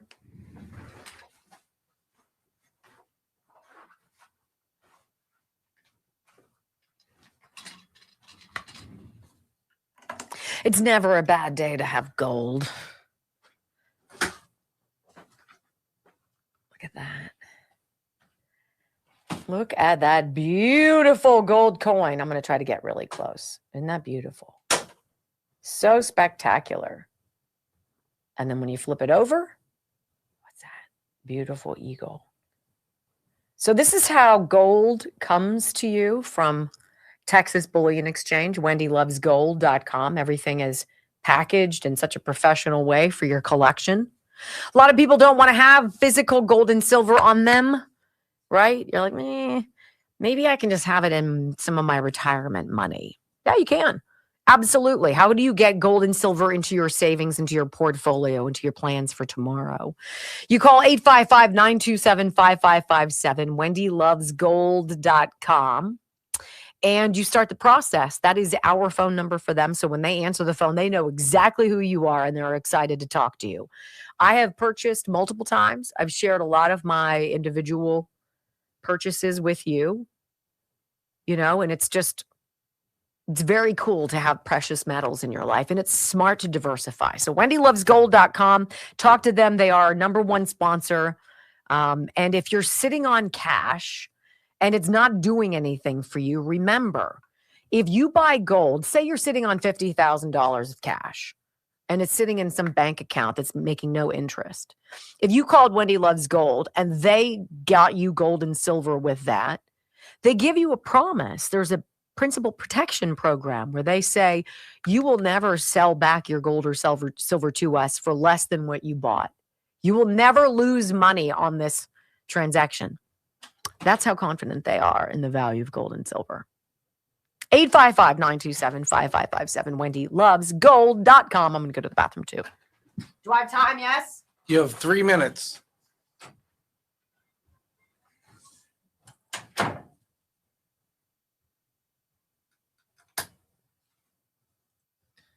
By the way, thank you to everyone that watched the pet show. We have over 156,000 views for last Saturday's show, which is a lot more than we typically have.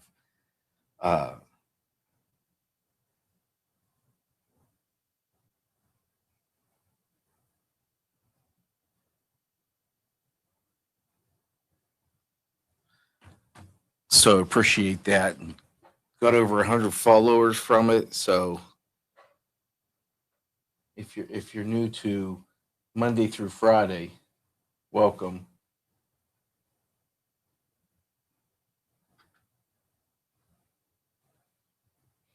We came in this morning and behind the scenes, like everything was black. All my computers were black. We have a thing called a dump button so if Wendy or a soundbite got through where there was swearing, we can take it out of the radio and they'll never hear it. It wasn't working. So like pre-show was mad scramble to get everything back to normal, except for her clock, obviously. Well, I don't, knock on wood, I haven't made any huge gaffes yet with the No, that's what I timing. was saying, that when you were out, that we it was kind of a mad scramble this morning because literally every computer was off. Yeah. And you all know with Windows, because Oh that's my what God. everything's based off of. Shoot me. Everything has to update, and now you're in a wait and see game. And some of this stuff updates at like the worst time ever. You're like, really? Yeah. They would do internet updates in my neighborhood at 3 a.m. You and guys that's don't realize reasonable. they but do. Not when you work our shift. My screen that I run every radio station it takes us off of, did an update with 30 minutes left in the show. Yeah. You didn't know that. Did you? No. Oh yeah. No, why would I know that? So I have to. I don't So wanna know now I've that. got to Now I'm run stressed everything out. manually, which you're hoping it comes back before she goes to break. So It always happens at the worst time, is what I'm saying. Are you saying that today? No. Okay. I was like, what? The last, so that was what, Friday or something? No. Last week? Oh, 2 some weeks. other. Oh, 2 weeks. 2 ago. weeks ago. I'm blissfully unaware, which is the way I like it. And when when my clocks don't match up, I have to run everything manually, which is. I was just going to bitch about the rumbles, but I was going to tell you that I'm not paying attention to them today because I'm not here to browbeat you. I'm just not trying to hit my times. Hopefully, 157,000 views for the pet show. Rumble was lucky. We were lucky enough to get the big box. that is so nice. It's Good so for helpful. you. Yeah, good for you for sure. That is a huge thing. And 100 followers for us. That's giant.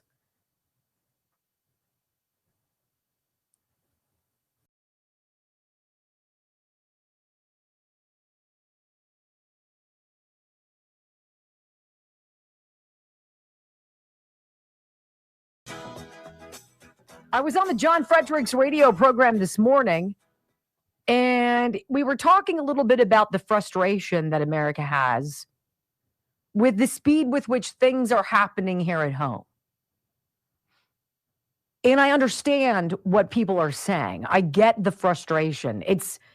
Try talking about it for 3 hours a day, right? Like when Joe Biden allegedly won in 2020, we felt just the same way you did. It made no sense. It was obviously ridiculous. And we knew it was going to be a ride, but I knew it was going to be 4 years of content, right? So as a broadcaster who's conservative, I at least knew that every single day was going to be a bevy of stories to talk about. And this president has forced them to steal an election. This president has forced them to support communism, to support tyrannical dictators who murder people who go into the street hoping to have the same freedom that we have in the United States to protest, gunning them down. This president has forced the left to put their eggs in the basket of regimes that are evil.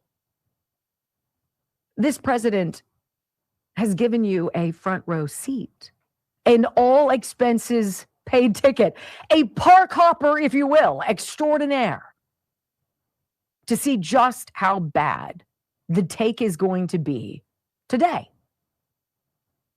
Meanwhile, he's trying to bring down inflation, crank up the amount of oil we're making, bring in investment by squeezing other countries for screwing us for so long, making things fair again. He's putting the hot iron into the sphinx of NATO, saying, look, NATO countries, everybody's got to do their fair share to guard the strait. This is not America's job. We're all in this together. Yes, we are. Unless that's just lip service, right? And waiting in the wings is the ultimate move. President Trump has all of these countries standing beside him, behind him, and next to him. on this board of peace. You don't think he's strategically looking at that as the replacement of NATO, which has become some political, military, cover your butt togetherness operation that doesn't work, but costs us $5.5 billion a year? You have a president who's like, there's a better way to do this. We can run all of this like a successful business. Because if you look at it, government is no different than your business. You have to be bringing in more money than you're spending, or you're going to drown in debt. They're going to repo your car. They're going to kick you out of your home, and you're going to be on the street. However, in Congress, all they do is just raise our taxes and just presume that you and I are going to bend over and take it. Well, what are you watching? You're watching California billionaires and Seattle billionaires leave. The CEO of Starbucks was like, peace out, Seattle. Imagine being the CEO of Starbucks and leaving the upper Northwest. That is your enclave of and he's like, this sucks. It's too expensive. I can't handle it here anymore. It's not safe. We live in a war zone. You don't say. The president has forced the left to be anti-immigration agents, safety and security, border protection. Is that crazy to anybody else? This president has forced the left to support wacko teachers unions that are more interested with Randy Weingarten and these other hacks who are nothing but two-bit political activists. He's forced the left to put the eggs in that basket, not into the baskets of the American school children, not into any kind of a philosophy to make America smart again, to teach children how to independently think, critically think, learn about history, write cursive. They've bastardized everything. And this president is showing you. And so now we're at this critical impasse where it's like, all right, so tomorrow, what's John Thune going to do, Senate Majority Leader, who's just sort of a zero? Beyond that, he doesn't want things to change. They don't listen to you. He's not connected to people. He's not out on the street asking people what they think. He's in a deeply, and I'm not so sure John Thune realizes how many of us are watching. Well, I found this article at Axios. I thought it was kind of interesting. MAGA ramps up pressure on Trump to dump Cornyn. I don't disagree. I feel it, right? This is not complicated. President Trump, already at odds with many MAGA leaders over Iran, is getting pressured hard by MAGA activists not to endorse Senator John Cornyn from Texas for re-election, right? Of course, now it's saying, enter your email address if you'd like to continue reading. So why is everybody putting pressure? Well, this is the most unified, intense, in-his-face MAGA campaign yet. This is what Axios is saying, to push the president into picking sides in a pivotal fight. The GOP establishment or his base. Trump was leaning toward backing Cornyn before MAGA went ballistic, officials tell Axios. I would think that's probably accurate. I would think the social media campaign, the pushback against John Cornyn is monstrous. Republican leaders see Cornyn as way more electable than scandal-stained GOP challenger State Attorney General Ken Paxton. Scandal-stained. That's funny because they also told us that 29 women say that Donald Trump either raped or sexually assaulted them. None of those cases came through, including wacky. So we really believe that Ken Paxton is truly scandal stained. Look, if they haven't come after you to try to drag you down and bury you, I don't know. Maybe you're not offensive enough to the left. Ken Paxton is. I love it. I think he's great.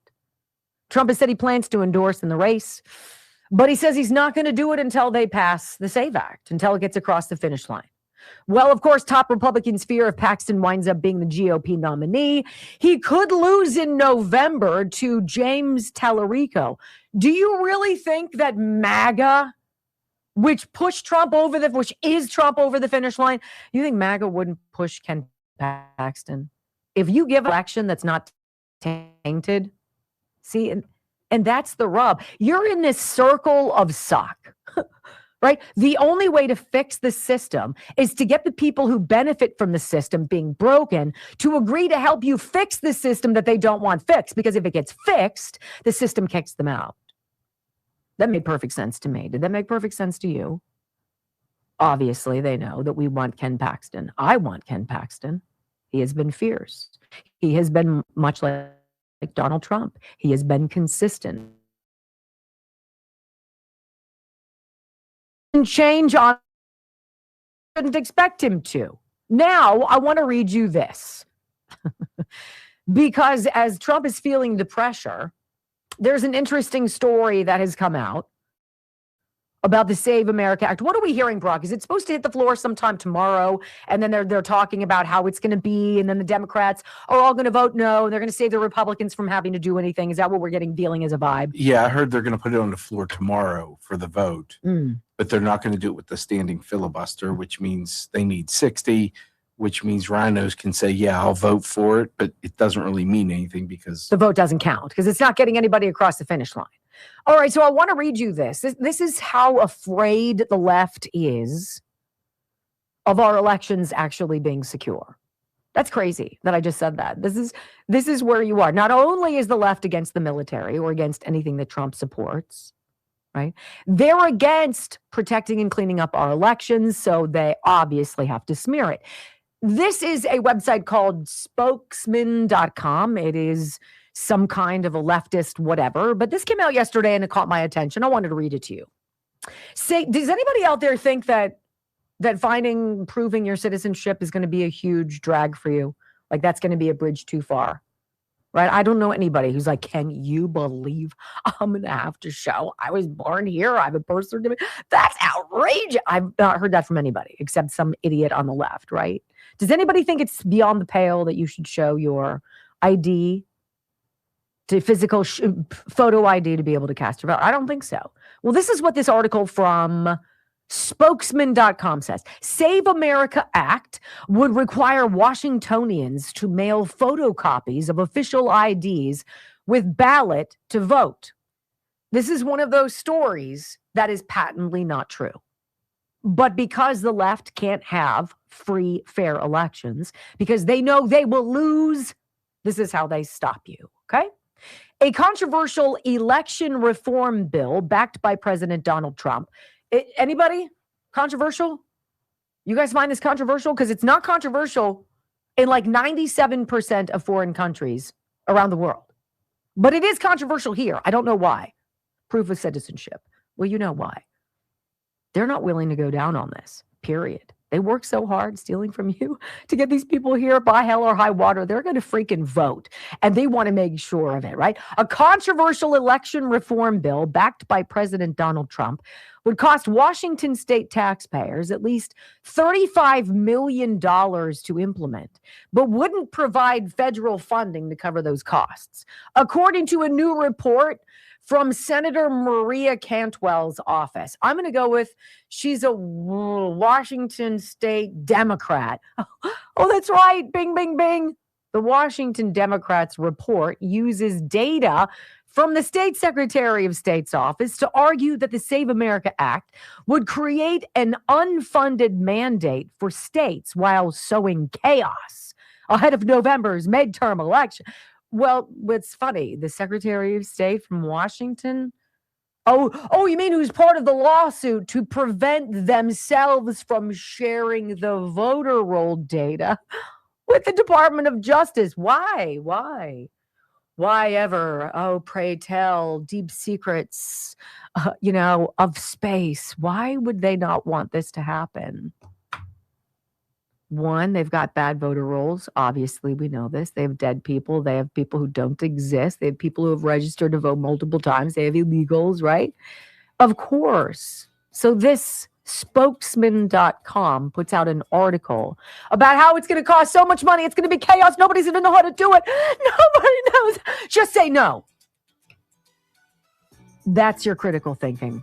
on the left today in the media. When we go back on the Wendy Bell radio program, we got to talk about these activist judges, liberal activist judges who believe it is their duty and honor and it is their mission to stop Trump. Crazy. Oh, yeah. Next.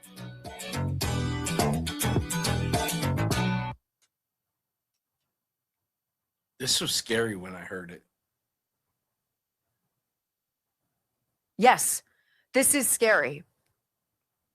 Very.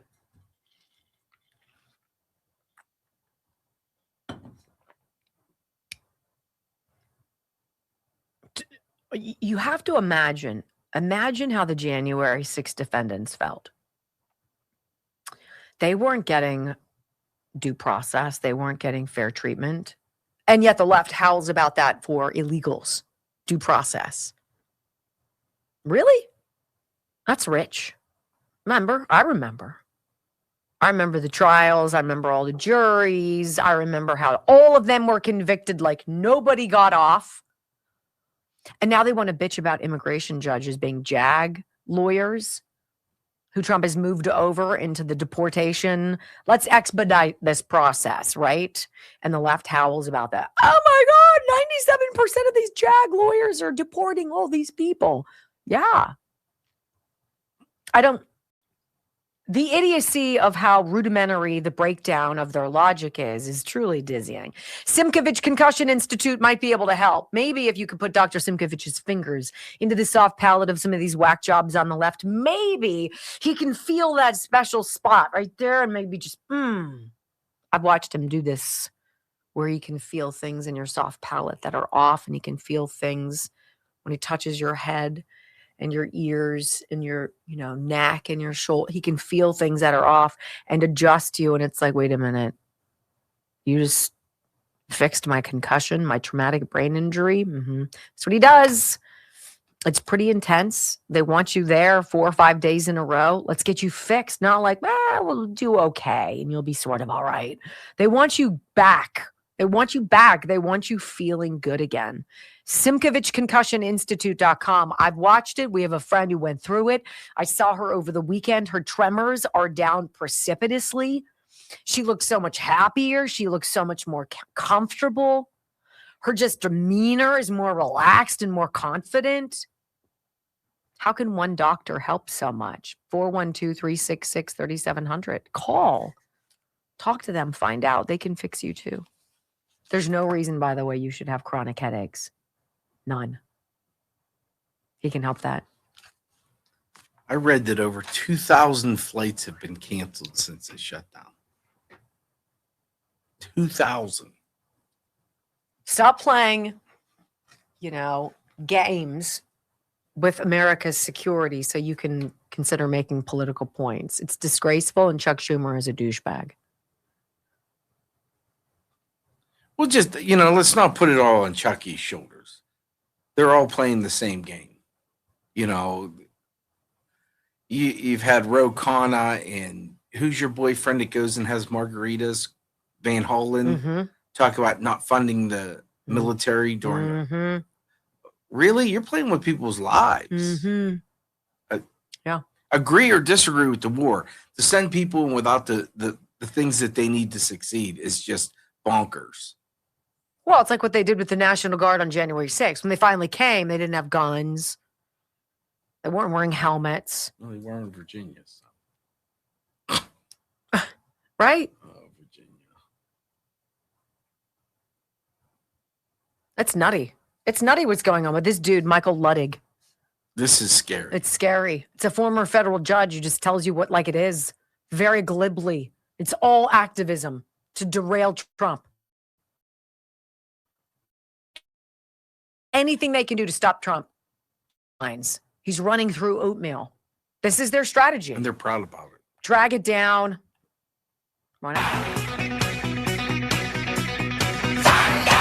Welcome back to the Wendy Bell radio program. Part of being in the greatest place on planet Earth, this fledgling experiment we call a constitutional republic. It's predicated on several things. One is that you believe in the sanctity of your elections, which we don't. And two, You've got to believe that the system of justice is blind. There's a reason why Lady Justice is blindfolded. Because your race, your preferences, your ideology, your theology, whatever it is about you, should not factor into how you are judged in a court of law. What you're going to hear now is a gentleman named Michael Luttig. Michael Luttig is a former federal judge, and he's on this like judicial podcast. And he's on with two other people, and they're speaking very glibly about the sheer massacre of the Constitution and how these judges who are ruling against President Trump from top to bottom, from big stuff to little stuff, it is them saying they are resisting. This is their mental. This isn't justice to resist and to give judgments just to screw Trump. That's not justice. That's called mental illness. Here's audio soundbite number 1. Again, former federal judge Michael Luttig. As I've said on this program before, for the past 5 years in particular, every single lower federal court judge has honored his or her oath to the Constitution of the United States to the letter. Honored their oath. And in almost every single instance, those judges collectively have struck down as unconstitutional essentially every single initiative of this president, as the Constitution required them to do. It's pathological. That's scary as stones.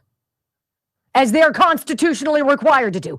These judges have struck down every single thing this president has wanted to do because they're wackos. By the way, Mr. Luttig, former federal judge, how do you feel about withholding exculpatory information from a defense attorney so that they are not able to successfully defend their client? Is that okay with you? Because according to you, it is okay, because that's what you guys did to January 6ers all over the place. This should scare the everlasting liver out of you. It is celebrated, this activism, this liberal activism. He continues and says, look, lower federal court judges are saving America. Right? Where's the patriotic music, right? We're saving America by ruling against Trump hundreds and hundreds of times. What? The only people who can save America are the lower federal court judges of the United States of America. And they are determined to do so simply by honoring their oath in every one of these cases, now of which there are hundreds. Every single time Donald Trump opens his mouth or takes an action, the American people are forced to go into court and litigate it. That's the tragic place that America finds itself in today. Now, the tragic place we find ourselves in today is dealing with whack job activists like you, Mr. Luttig.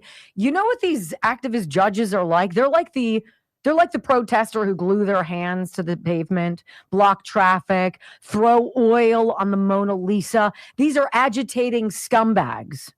Can you imagine if they did something productive or they just followed the rules? How much easier things could be, but it's all about resisting Trump. It's their patriotic duty. They feel this is their calling. This is how like Nicole Wallace talks, by the way, like almost like she's about to break into tears. Like, do you understand what's at stake? And we're like, yeah, wacky. Because we've watched what you guys have done for the last 4 years. Michael Luttig, former federal judge, sums it up with a scary, scary 10 seconds. This is the final admission of the activist left that has infiltrated the justice system.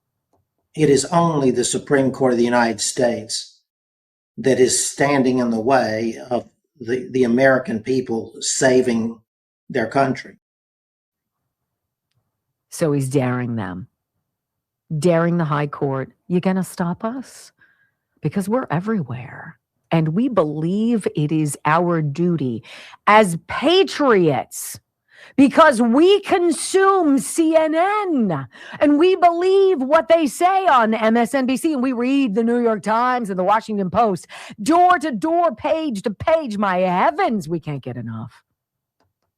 It is our job to be the last line of defense. These judges think that they're literal heroes. That's diagnosable because that's crazy. That's absolutely crazy. When we come back on the Wendy Bell radio program, hour number 3, if you change who sits on the bench, you can change the system. Case in point, immigration judges, JAG judges, and why the left is losing its mind. Get them out. Next on the Wendy Bell Radio Network.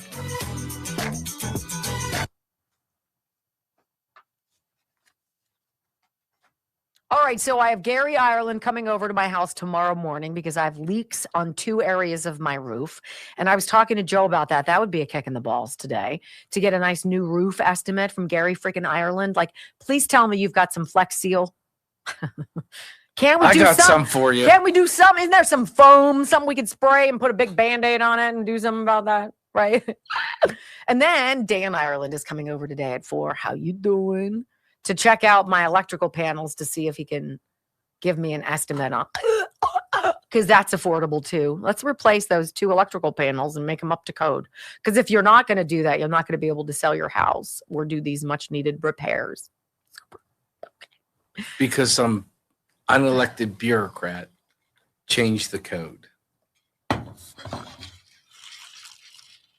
1-800-NEW-ROOF, IrelandContracting.com. Look, I know that to Gary Ireland, we are special. So if I were to phone him, he would answer the call, right? But they're going to answer your call too, right? They're going to answer your call. And they're going to send somebody out to your house who's very clear about what's going on. There's no tricking. There's no like, aha, I see you live in a desirable neighborhood. That's a 20% surcharge. Like, that's not how they work. They do the job and they want to feel like time and be friends with you because they haven't done a crappy job. You want to share them with other people. That's what they call them. Our internet is whack. Yeah. Yeah. Wins. Oh, is that what it is? Mm-hmm. We've had some really. I don't know about you. Did you have any soffit fascia shingles ripped off with this wind? I had a gutter. Yeah, I had part of my gutter, the soffit and fascia. I think I had a little leak in my roof. Yeah. And I think I might have lost some shit because I can't really see all my roof. Right? And then you have to roll the dice and be like, oh, snap. Well, first you have to take pictures of everything to send it to your insurance company so they can fight you for paying 20 years on Why do you pay? Why am I paying? If you're never going to compensate me, if everything is an act of God, then you should suck it in a big way. So if you watch the pet show, I mentioned I had to leave after an hour because a tree fell on my brother's house. Oh my God. And we were going to go just start to get some of it. Whole tree. Yeah, it wasn't just like, oh, it's a branch. I'm going to get, honey, go get the chainsaw. Yeah. So the tree company comes and they sit there. One, the price is just, and the guy's like, yeah, the insurance companies are going to fight us on this. He's like, but well, I can show you a this. big damn tree. What's that? I can show you a big damn tree if you want. Like, that's all they have to say. Right? You have to take all the pictures. Yeah. Don't you have the picture? Where is it? I was trying to find it. It went through the deck. Literally the whole tree came up. I've never seen anything like this. Oh, here we go. And Wendy knows getting a tree taken down is expensive. Can you take yourself off for a second? Yeah. Well, you don't have to. Look at that. What they say, the root ball or whatever, would just be for like $4 or $5 grand alone just to do that. I mean, it literally came up. Right? And of course, it's one of those things where nothing else, no house around them on the entire street affected. Mm-mm. But It's so bad. It ripped the electrical. Mhm. Guys, remember tulipblooms.shop/Wendy. This is 15% off today with our extra 10. Okay. So I talk about the velour massage oil, which is phenomenal. Whether you need it for massaging your skin or just as a skin nourisher, you're going to love this. 25% off. It ain't a bad deal. Just through tonight. Tulip Blooms with an s.shop/Wendy. And also, I should say, I can wait. I got time. We don't have to rush it. How's our rumbling? I know it's going to be bad because I haven't been browbeating you guys. And then my friend Alan, who crunches all the numbers and gives me, hey, you're going to hit 100,000 on such and such day if you continue this way. He's like, you really should get more comments from people because that really helps the algorithm and helps all the. And I'm like, I'm not going to browbeat people to say I'm fabulous, but if you want it, you should. Well, the comments are different than the chat. Yeah. The comments are underneath the video box. If everybody wants to hop over and be like, I love you, we'll see if that helps us on the algorithm today. So instead of chatting in the chat, if you go underneath the video box under the main comments, you can. There's only 30. If we could get 150 comments, even if they're small, like you're my favorite, or I miss you all weekend when you're not around, or are we going to do a Weekends with Wendy soon? Brock is the best. Or Brock is fabulous. That'd be perfect. That's what you should do. 5277. We're not breaking the internet, but I'm glad you're here. Thank you. Or you could always say, because in the chat, people say what number they are when they rumble. Put that in the comments section too while you're there typing. I don't know if it shows you what comments you are. Does it? What's that? I don't know if it tells you what comments you are. are. No, when you click the rumble button. Oh, I see what you're saying. So we've got 62. Okay, let's see if we can get 100 more. Thank you. 62. Good. See, we like giving you guys tasks. They're cheap. Oh, so if we ask a 1 or 2 questions, it only works if you put it in the comment. So not in the chat, but in the comment. Remember, the comments are under the video box where you would click on follow and rumble and all of that. And you'll scroll up and you'll see 62 comments or whatever. Let's see how we can influence this. Let's see. Still 62. Not very much. I've lost my luster. Brock is fabulous. Oh, see, they're doing it there. Yes. Oh, you're so great. So not in the chat, not where you normally do it, but over here on the comments section. We're still not moving the needle. That's okay. I got a question. Mayo or Miracle Whip? This was a huge one for us before. You can only answer on the comments side. Yeah. Not on the Rumble side, not on the chat side. Mayo or Miracle Whip? Let's see what you guys think. I already know what the answer is. 5. Mayo. 4. 3. 2. 1. Wendy Bell, America's anchor mom, fighting for America 1 hour at a time. Welcome to the family. She once hosted a 3-hour show in just 15 minutes. She once intimidated the Electoral College to audit itself. Her monologues are so sharp, they're considered a concealed carry weapon. Fact-checker sites routinely issue her a retraction a week in advance.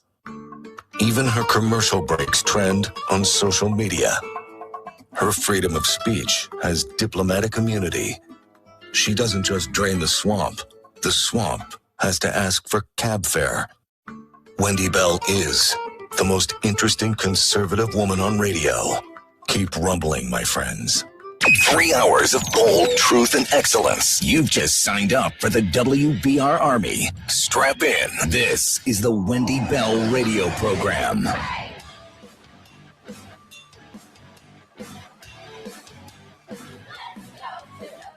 Welcome back. It is hour number 3 of the Wendy Bell radio program. This Monday edition is zipping on by. Delighted to be with you. WendyBellRadio.com if you'd like to follow along the video stream. You know, if you change who sits on the bench, you can actually change what justice means. You know, there should be certain There should be some lines in the sand, some red lines in the sand that are off limits to everybody, but you know how that works. Because my lines in the sand would be ever hurting a child, sexually, physically, emotionally, psychologically, all of it off limits, ever hurting an elderly person off limits, animals, right? Going to the hospital, going to your doctor and getting lousy treatment because of your politics, line in the sand. What are we doing? There is an oath. There is a morality. There is a decency that I think some of the lunacy on the left that's kind of baked into this weird form of twisted patriotism to resist Trump because Trump has been painted like the ultimate evil. You should not have it in a court of law. You should not have a deck stacked against you. When you walk into a court, you are to be presumed innocent. You shouldn't have to fight to prove it. They should have to fight to prove your guilt. That's not how the system is anymore. I read this article, revolver.news. I really enjoy this site, and I wanted to read it to you. Here is an update on the huge Trump success nobody is talking about. And yes, it was spelled huge. It'll be huge. Last year, while the media was busy crying over Trump's America First immigration policies, his admin was quietly making a really clever structural change to the way immigration courts operate. And oddly enough, nobody is really talking about it. This is the guy who has no plan, right? Right. Instead of sitting around pontificating and debating policy until the cows come home, President Trump made a move to change the entire system. And a year later, we can see that it is working. But last year, the left absolutely flipped out. Reports started circulating that the Trump administration planned to deploy hundreds of military lawyers, known as JAG officers, to serve as immigration judges throughout the Department of Justice. Left-wingers instantly began warning that the move would reshape immigration courts and change how cases were decided. And that's exactly what we want, right? That's exactly what they can't have, because they need these illegal people across the finish line to vote, period. Liberal commentators and pubs predicted chaos, accused the administration of undermining the legal system, and insisted that the policy would break immigration courts entirely. But now, more than a year later, new numbers circulating online suggest it was actually a huge success for us.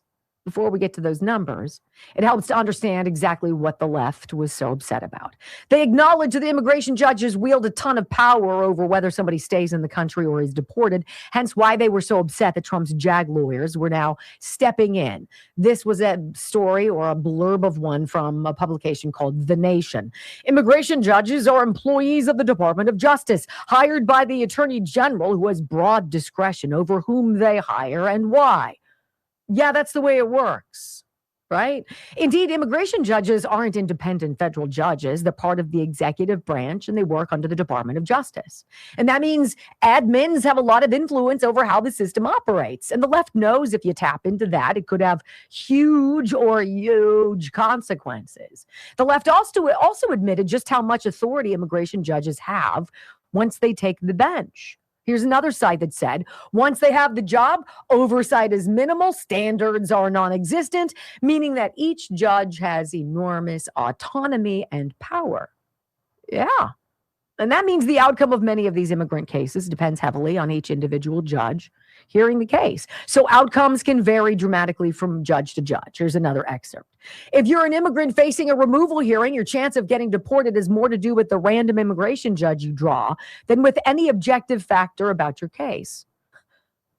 So here's the big reveal and the real fear from the left. If outcomes depend heavily on the judge, then changing the judges could change the system, right? The left said that the deployment of JAG officers was Trump's attempt to reshape immigration courts. They said Trump's deployment of JAG officers could be seen as an attempt to make up for a shortfall in immigration judges. Yeah. And America First Warriors saw that move of immigration court backlog, which is exactly what the left doesn't want to happen. And what did we see, Brock? What did we say? What it was? Was it 3 million? Yeah, it was millions and millions. Backlog cases, people who've been ordered deported, but they've got to go through the due process, right? Oh, we have to have due process. Anything that'll gum up the works, anything that bogs the system, slow walks, that walks to the clock, the countdown, slow walks, that's what the left is doing. And that brings us to the bigger point 1 year later. After all the criticism, the crying, the outrage, and the warnings from the left, new data circulating online shows that the move may have had a major impact. Yeah, this is what this headline says. The military has officially entered the deportation business.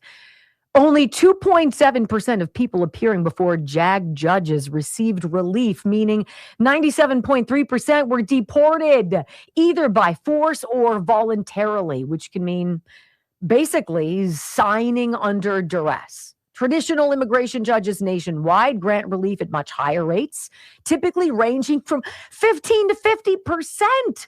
Depending on the type and the location. So if you're a deportation judge and you've got 100,000 people on your backlog, you're meaning to tell me that 50,000 could be granted access to stay here in America and not be deported, right? If those numbers hold up, if the whole 2.7% of people who appeared before JAG judges were allowed to stay, that shows that the change the left feared has dramatically reshaped the way immigration courts handle cases.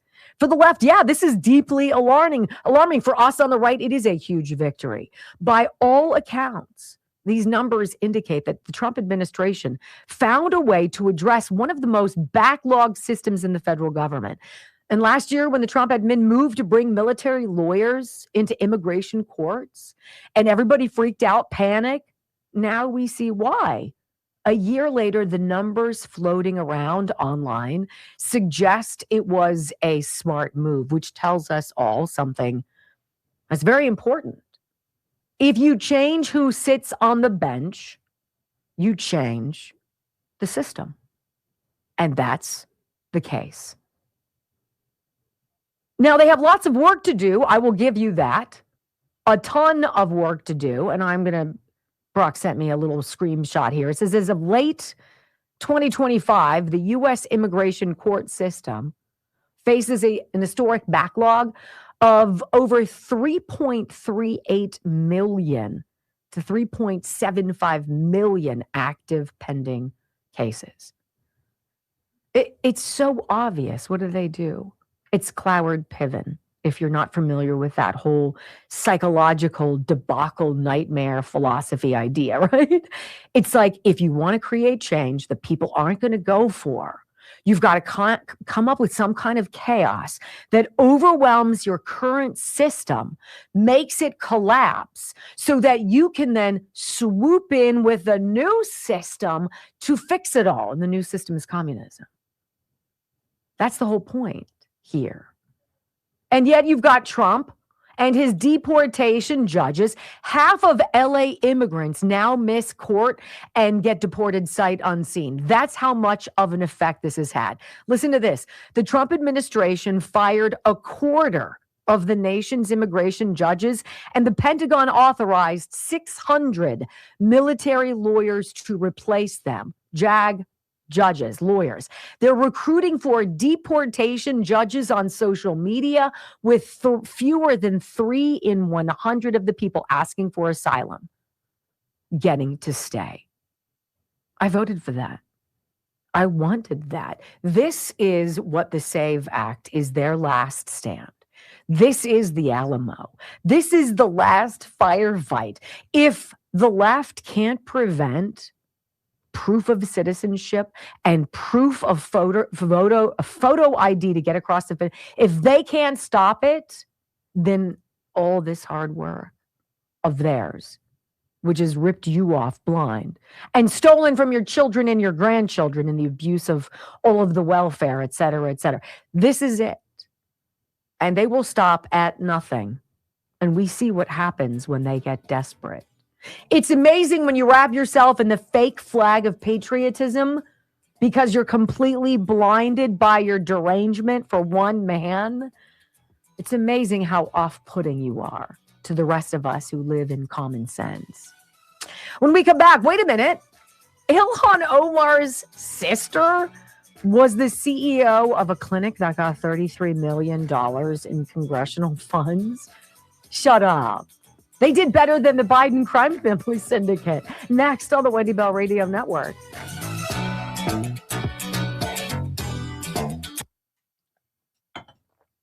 All right, GLP Gold. Let me hold this up for you guys. This is the dramatic weight loss dietary supplement from Juvenon.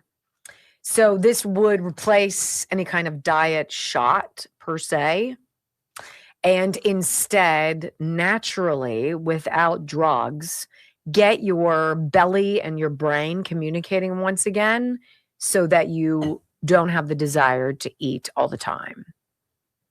And some people, this whole GLP-1 thing, hormone they have going on in their body is diminished. And so literally you just eat, right? Because your brain doesn't say, hey, you're so full right now. Don't even think about it. This is a natural, healthy way to get that connection going again.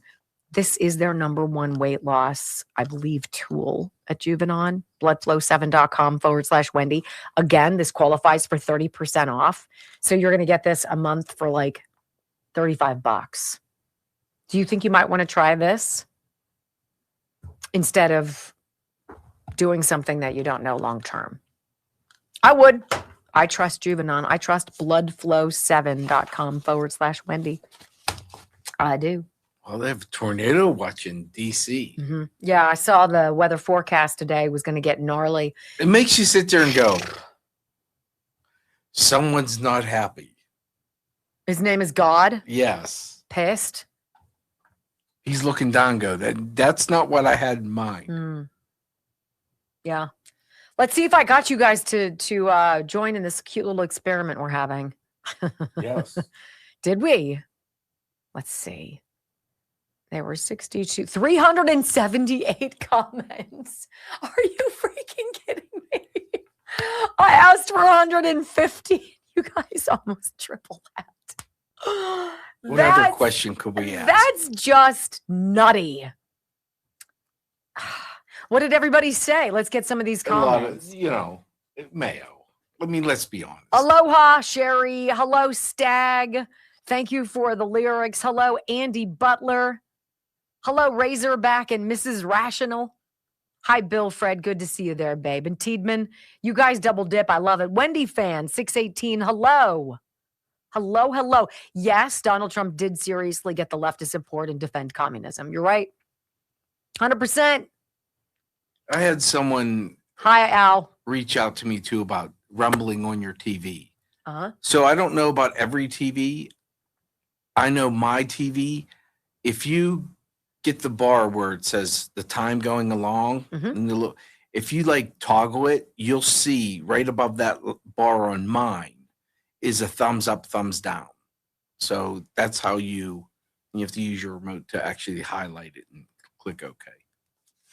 I think the JAG lawyers, don't tell me this dude doesn't have a plan, right? He was on this years ago. Tribunals. Stop with the... That's one way. There are certain things where you're either guilty or not guilty. We don't need 3 years to figure it out. I love Slay News. Some of these websites, they're just fantastic. This is so of course. They don't even try to hide it, you guys. They don't even try to hide it. It's such a bull crap. It's so off-putting. I'd take my hands and I'd put it on her little face. Wow. And I'd dig in my fingers. Angry.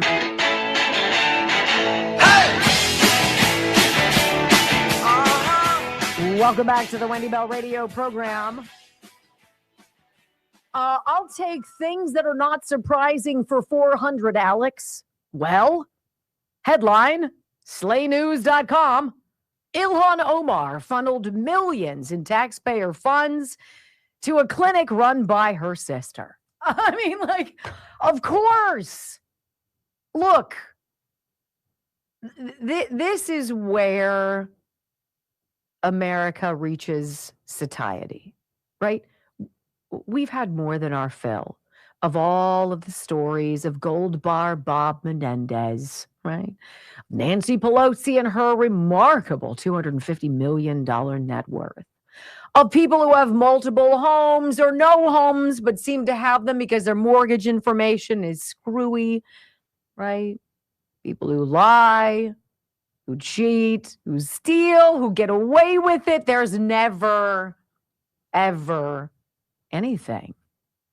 Look, Mr. President, if you're listening, and you should be. I enjoyed having you on before, but you need to hear me. People want to see progress. I know you're doing a lot everywhere, and what you're doing is so important. But can you at least project to us who are all keeping score and paying attention and are every single day more and more convinced that there is no justice, that people who suck get away with it, and people who do the right thing get accused and prosecuted and thrown away? America likes a good underdog. We're just tired of being it. We're tired of funding it. We're tired of reading about it. We're tired of watching people flap their gums about what's coming and, oh, it's going to be big, and it's never anything. And so now I have to read a story about freaking Ilhan Omar's stupid sister making $33 million at some clinic that probably didn't exist. Did she get all $33 million? No more than Pete Hegseth ate $15 million worth of steak. However, when does it stop, sir? Can you not project to us the way you do on Truth Social? You're like, it's going to be a bad day for the scumbags in Iran. And then almighty hellfire breaks out. Can you not just project to us? Give us a bone. Give us a bone. You haven't fought all of these years, standing up against COVID garbage and medical tyranny and the news lying and all of this stuff that happened. You haven't volunteered at a grassroots level and cared about your community and went to volunteer at your local elections and call out fraud only to be run out of town, right? And diminished. You haven't done all that for naught, ladies and gentlemen. You could tell us, Mr. President, you can say payback is a bitch. And it's coming. And maybe we'd be a little bit more patient. But when we see you sidling up next to maybe John Cornyn, right? When we watch people like Ilhan Omar get rich and then finger wag us and disrespect you at the State of the Union, we tap the heck out. And unless the Make America Great Again crowd that voted you into victory 3 times, unless they get a little sample of something, sir, they're not going to show up in November. I'm sorry. All of the victories in Iran and Venezuela and dealing with Ukraine and yada yada and squeezing NATO, it doesn't mean a damn thing until we see someone in handcuffs, someone prosecuted, someone found guilty and thrown in prison or hanged. Or is the more humane way firing squad? Well, not in Virginia, of course, because you're not allowed to have guns there anymore. The sister of Ilhan Omar. How is it possible that James Comer has found all of these millions of dollars, tens of millions of dollars with the Biden crime family syndicate, and yet not one single person, not even his crackhead, porn and prostitute, sex addicted, wacko kid, they're all going to get away with it. And so I can understand when people rise up and say, you know what? I don't trust the Republicans any more than I trust the Democrats because both of them suck. I get it. You got to get it. Got to get it, Mr. President. You got to fix it. You got to show us. You got to have one success, please. Or else people like me, I will walk away too. Minneapolis health clinic run by Representative Ilhan Omar's sister received millions of dollars in taxpayer funding during the time she served in the state and federal office. Shocker! When we come back on the Wendy Bell radio program, Virginia's finding out that not paying attention on Election Day has some pretty gnarly consequences, trampling the Second Amendment, the Constitution next.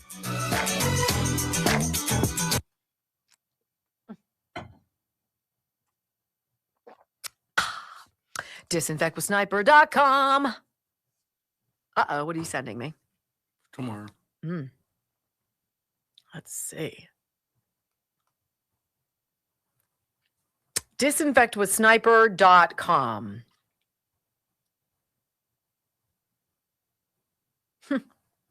Yes, tomorrow. I used Sniper 20 times this weekend. I clean all the bathrooms, clean with Sniper. Clean the kitchen, clean with Sniper. Clean my car, inside of my car, clean with Sniper. Anything that is often touched, I spray it. You don't even have to wipe it off. It does the job for you.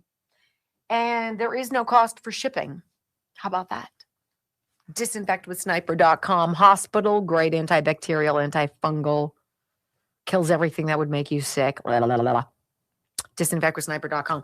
Oh, and there's Hunt Chef spices, all 12. Fantastic. Get the carnivore. I just had a steak with it. We're using them this week, 100%. Then they've got the 250 anniversary flags, right?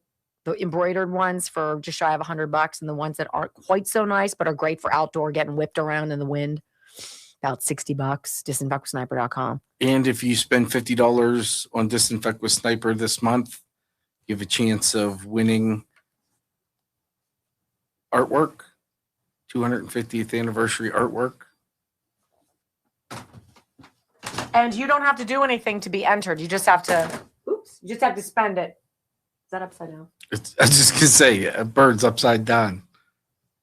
I love how vibrant this is. Now, you can get these prints at disinfectwithsniper.com. Yeah, you can buy them too. They're really cool. And this last one I just think is really neat.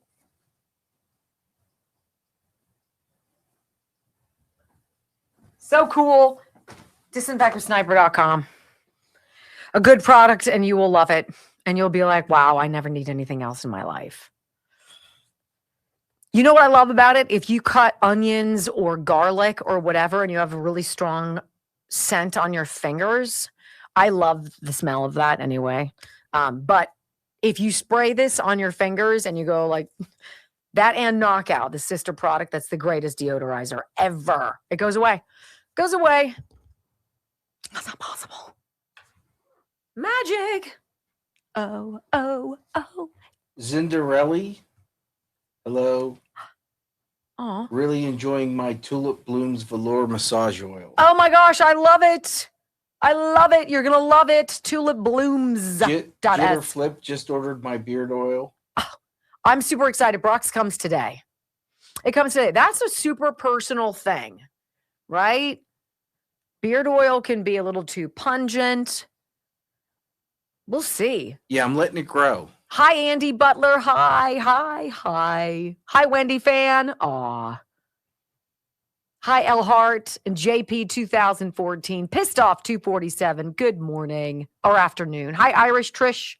Stephen G. 437 comments. Well, let's see. We're going to have one of the day. We're going to start doing that from now on. Alan's been telling me about this for about 2 months. He's like, come up with a poll question or come up with something to get people talking. Remember we used to do that at the one radio station? Yep. And all it was, you know, they get you to post on, this is back when Facebook was the thing. Uh-huh. And it would count your interactions, your comments, and everyone was trying to get on the leaderboard, and we were up against TV stations, individuals. So some people would post 37 times. Yes. And they would still not, and we'd post Miracle or Mayo. And just like figuring out what people will respond to. And it just pissed everybody off. It would piss them off because they put in all this work on their stuff, and we're like, right? Yeah. I was trying to think what we did other than Miracle or Mayo. I think they're both awful, but Miracle Whip is the most disgusting thing ever. Well, I'm sorry. Mayo is. Hi, BB Canfield. Hello. Hi, Decreech 50. You love the show. Thank you. Thank you. Al Holler. Thank you. Warden. Hellman's Mayo. There you go. Angel. Now LMS. that's fighting words for those in the South because they love Dukes. Is that so? Yeah. Miracle It's like Whip. Ew, you guys need to be excommunicated. Oh, Mayo. Mayo is good on everything. How about Midnight 747? I've been looking for someone to fill the 12 to 3 slot since Rush left us a few years ago. 2 weeks ago, I stumbled upon the Wendy Bell Show. I am now a huge fan. Love you, Wendy. You're a great American. What a great thing to say. Wow. That's pretty big praise. Thank you. Thank you. Hi, Grubby. What's up, Todd Schooneman? Hi, Spar. Hoodoo. What's going on, baby? I know. Hi, Florida Girl. Hi, Cindy Halley. Hi, Jay Schnorr. What's up, Kath? Good to see you, babe. Wow, she's counting down to tax day. So wow. Tomorrow, let's try to get 1,000 comments. Oh, wow. Can you imagine? So start your day with when you click, you get your Rumble number. Let's just play a game. Let's play a game. Let's see what happens. Let's do our own little algorithmic journey. Escapade.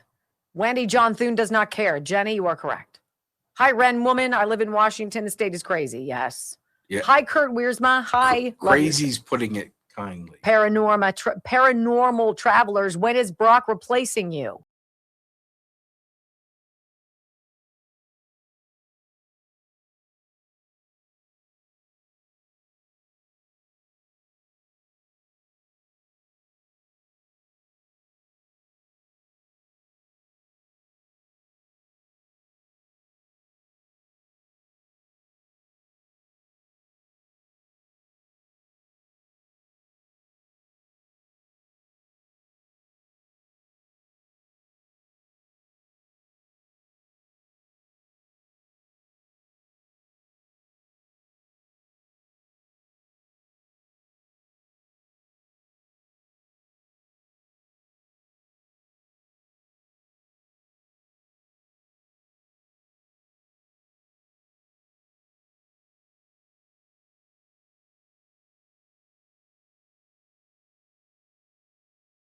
Virginia to slap us all in the face. Welcome back to the Wendy Bell radio program. I mean, you cannot see some of these outrageous examples of just crazy.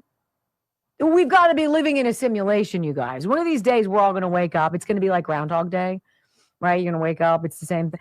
I'm telling you what, there's no way this is for real because it's so beyond the pale.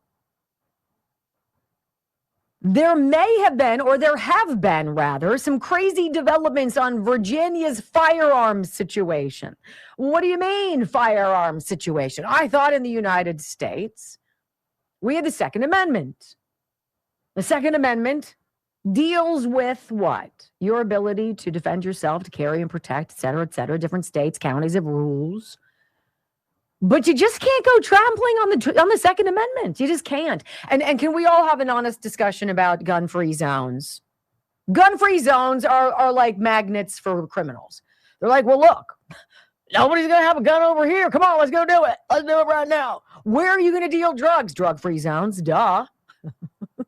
It's the dumbest thing ever. These rules that Democrats come up with and then they trample. It's fantastic. Here we go. This is from townhall.com.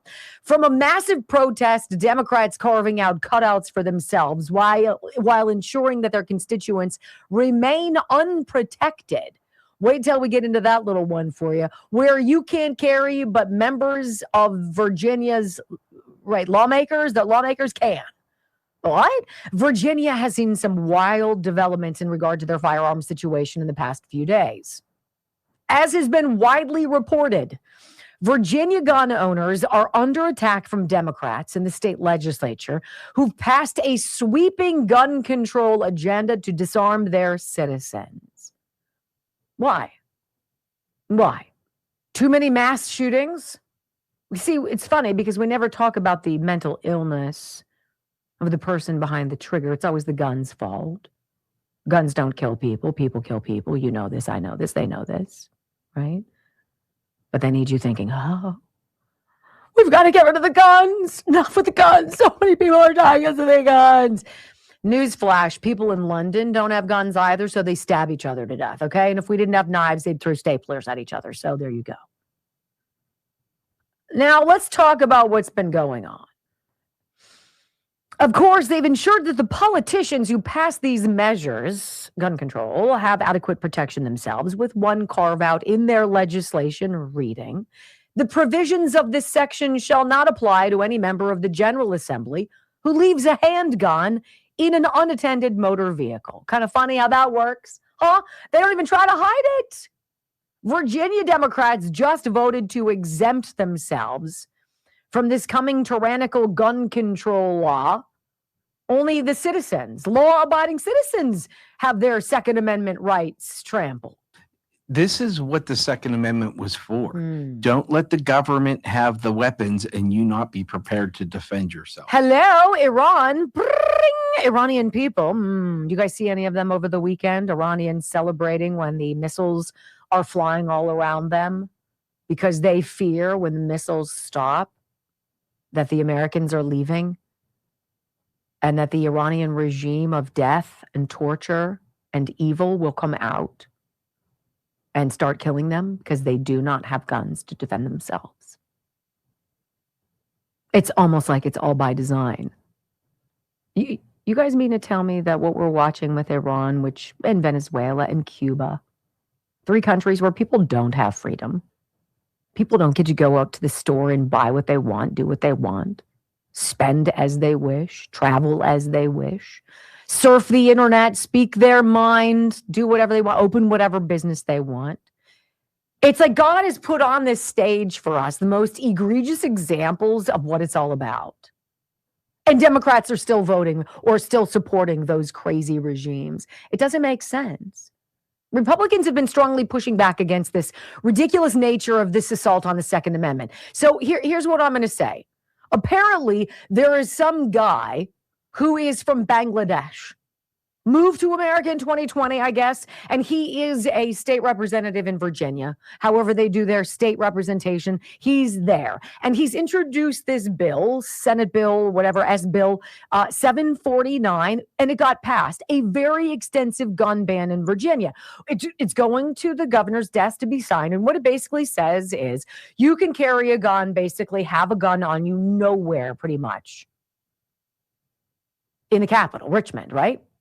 Not allowed to have it in the Capitol Square, which is about 14 acres. Can't have it at hospitals, at city buildings. You can't have it at institutions of higher education. And so what are you? You're sitting ducks. You're sitting ducks. And so what happens? Oh, a school shooting.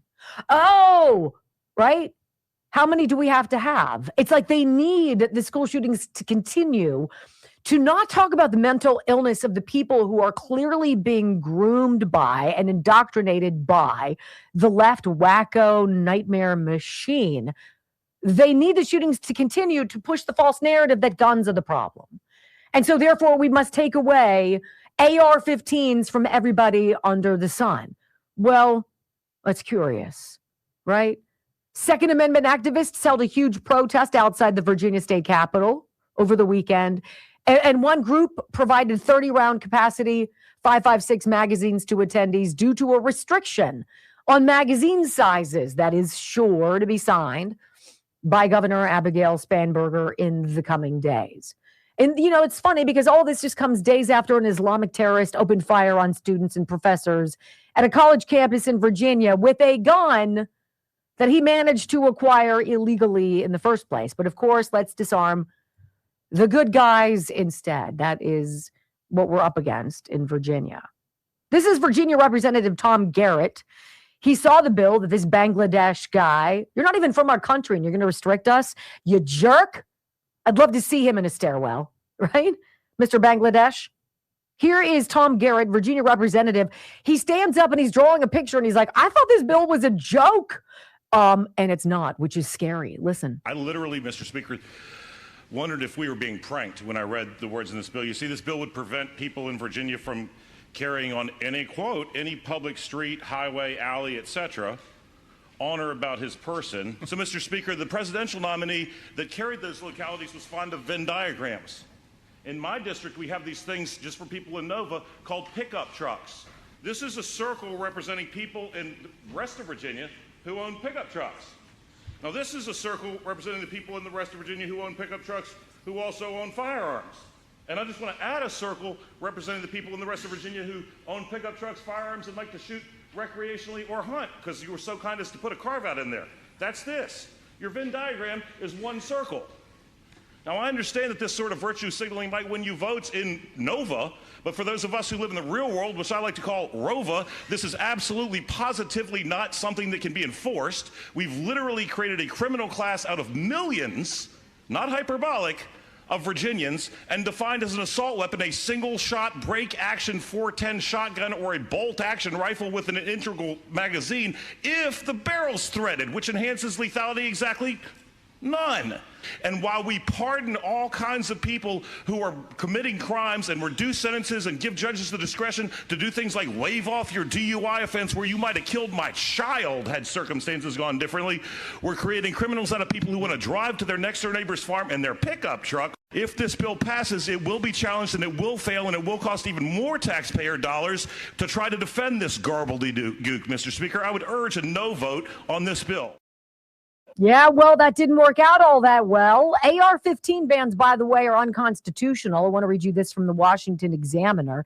As the Virginia General Assembly recently sent a bill to Governor Abigail Spanberger's signature that would ban new sales of assault firearms and high-capacity magazines, two nonsense phrases concocted by the left to scare non-gun owners.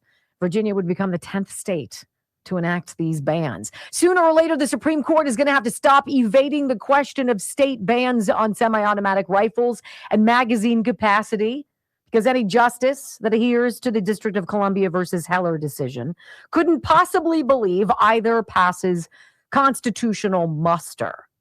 Heller not only reaffirmed that the Second Amendment was an individual right, but that weapons in common use by law-abiding citizens were legal. The AR-15 clearly meets this criterion. It is the most popular rifle in America. It's not even close to being the deadliest weapon in the country. To say that the AR-15 is responsible for, 26% of homicides or whatever they say it is not factual. This Virginia law would also ban magazines that hold more than 15 rounds. Really? To say the AR-15, rather, is responsible for 3% of homicide. 3% is probably pushing it. More people are killed by punches and kicks than they are by AR-15s. In making his case, this Bangladeshi lawman, Saddam Salim, can't make it up. The bill's author points to the 2007 mass shooting at Virginia Tech. But perhaps he doesn't recall that the killer in that shooting, one of the deadliest in U.S. history, used a .22 caliber Wather and 9mm Glock, both of them handguns, right? Both of them handguns, not AR-15s. Hope I pronounced that right.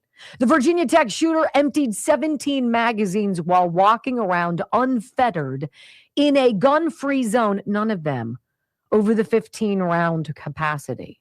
Salem's law would have done nothing to prevent Virginia Tech or any other likely shooting. The D.C. Court of Appeals recently ruled that banning magazines with more than 10 rounds violated the Second Amendment. The Justice Department is also suing the District of Columbia over its assault weapons ban. But Salim contends he's confident that Virginia can defend the law. I think we have an AG who's been great, who said that he's going to continue to fight for this alongside me, Salim said of Virginia AG Jay Jones, who once fantasized of putting 2 bullets in the head of former Virginia Speaker of the House Todd Gilbert. I guess you don't need a high-capacity magazine for that sort of thing. Pay attention. What other state is so close to becoming a Virginia? When we come back on the Wendy Bell radio program, President Trump is making Cuba an offer it simply cannot refuse. Details next on the Wendy Bell Radio Network.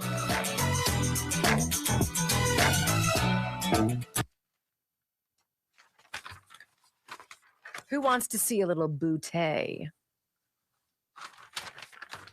Brock raises his hand. Man, typical man. Morgane's Fitness. I don't know anybody who could say to you, I guarantee you, in 90 days, if you do what I say you should do, you eat what I say you should eat, and you exercise in these ways that I'm going to show you online in a video, you're going to lose weight. You're going to lose fat. You're going to lose inches, and you're going to be so, so happy. Because she was. Look at before, after. Look at that. Look at that. Look at that.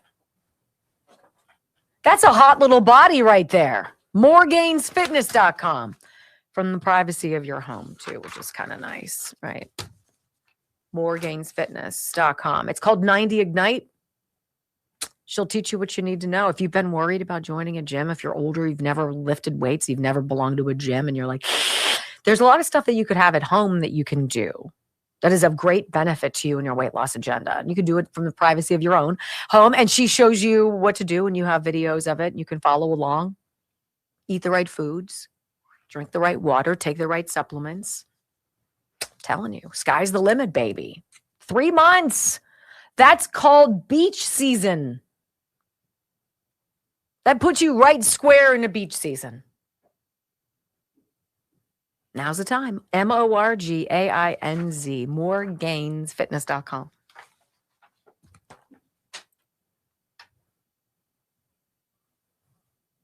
I love hearing when people know about guns and they can rattle it off. It's what I loved about Fiona in Burn Notice. I started watching that again. I can't stand television. I think it's all terrible. And so I just cycle through the same shows that I watched a million times. And I'm back in it, season number 1. But Michael Weston is a hottie batati. So you're back on that one? Yes. What are you doing? You watching Suits? Yeah. Mm-hmm. I never watched that. Bobby likes Suits a lot. He also watches another one.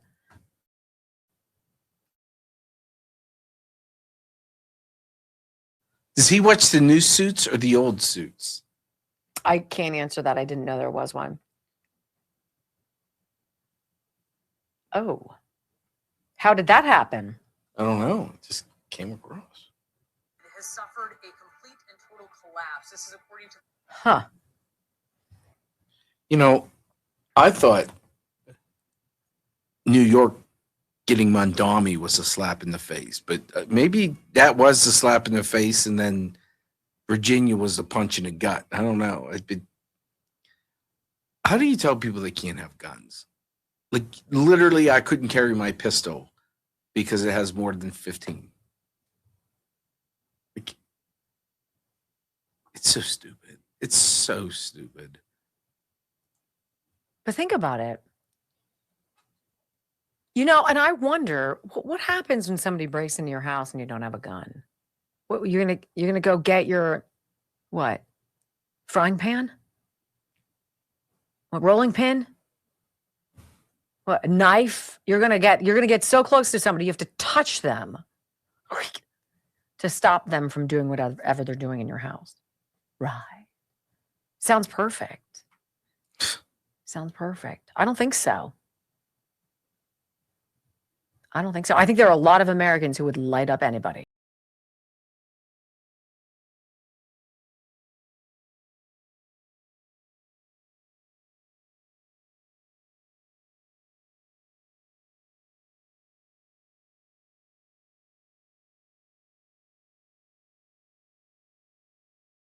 Into the Wendy Bell radio program. I don't know everything, that's a fact, but I sure have some common sense. And isn't it kind of refreshing, right? It's like, yes, I need more of that. New York Post headline, Trump is making Cuba an offer it cannot refuse. And that was the title of today's program. Basically, as president is giving everybody an offer. He's showing everybody in the world what happens when you're on the wrong side of peace through strength. Let's read about this because it's really quite crafty for somebody who has no plan. He has no plan whatsoever. He has no idea what he's doing. Really? President Trump has shown Cuba's communist rulers two ways that their reign over the island can end. The Maduro way or the Khamenei way. I have to do that. Sorry if I spit a little bit. The Cuban regime is a mix of gerontocracy, nepotism, and socialism. Its official face is President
is cooperating with the United States more than Maduro ever did, at any rate.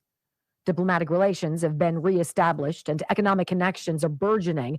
Venezuela, of course, is not free, but it's freer than before, and Trump is keeping the socialist regime on a short leash. If its leaders don't want to wind up like Maduro or Khamenei, for that matter, they can't behave toward their own people or America the way Maduro did. Maduro's fall was a crushing blow to Cuba, which depended on cheap fuel supplied by Venezuela in the spirit of Marxist comradeship and mutual anti-Americanism. And now Havana's red regime is alone and poorer than ever. We just found out, what was that, Brock? What did you just send me? Rolling blackouts or just blackouts? Complete, utter shutdown in of their Cuba. electrical system. It is a total blackout in Cuba right now, we're understanding from Havana. This gives Trump and Rubio an opening to bring change to Cuba through economic rather than military persuasion, with the threat of force, of course, unmistakably lingering in the background. As early as January, according to multiple reports, the Trump administration was on the hunt for Cuban government insiders who might be willing to work with America to remake the regime from within, much as Maduro's ouster was facilitated by elements close to his own inner circle. Some of the administration's overtures are hardly covert. Last month, Axios reported that Rubio has been having, in the words of an unnamed American official, discussions about the future with Raul Castro's influential grandson, also named Raul or Raulito. In late February, Trump eased export controls and began allowing American companies to start exporting diesel and other petroleum products to Cuba. And there's a bigger economic package in the works, one dramatic enough to lead to what a clever headline in USA Today calls Cuba Stroika. Those are carrots, but Trump is also getting a stick ready in the form of potential prosecutions of Cuban leaders in American courts for a host of crimes, including drug offenses and human trafficking.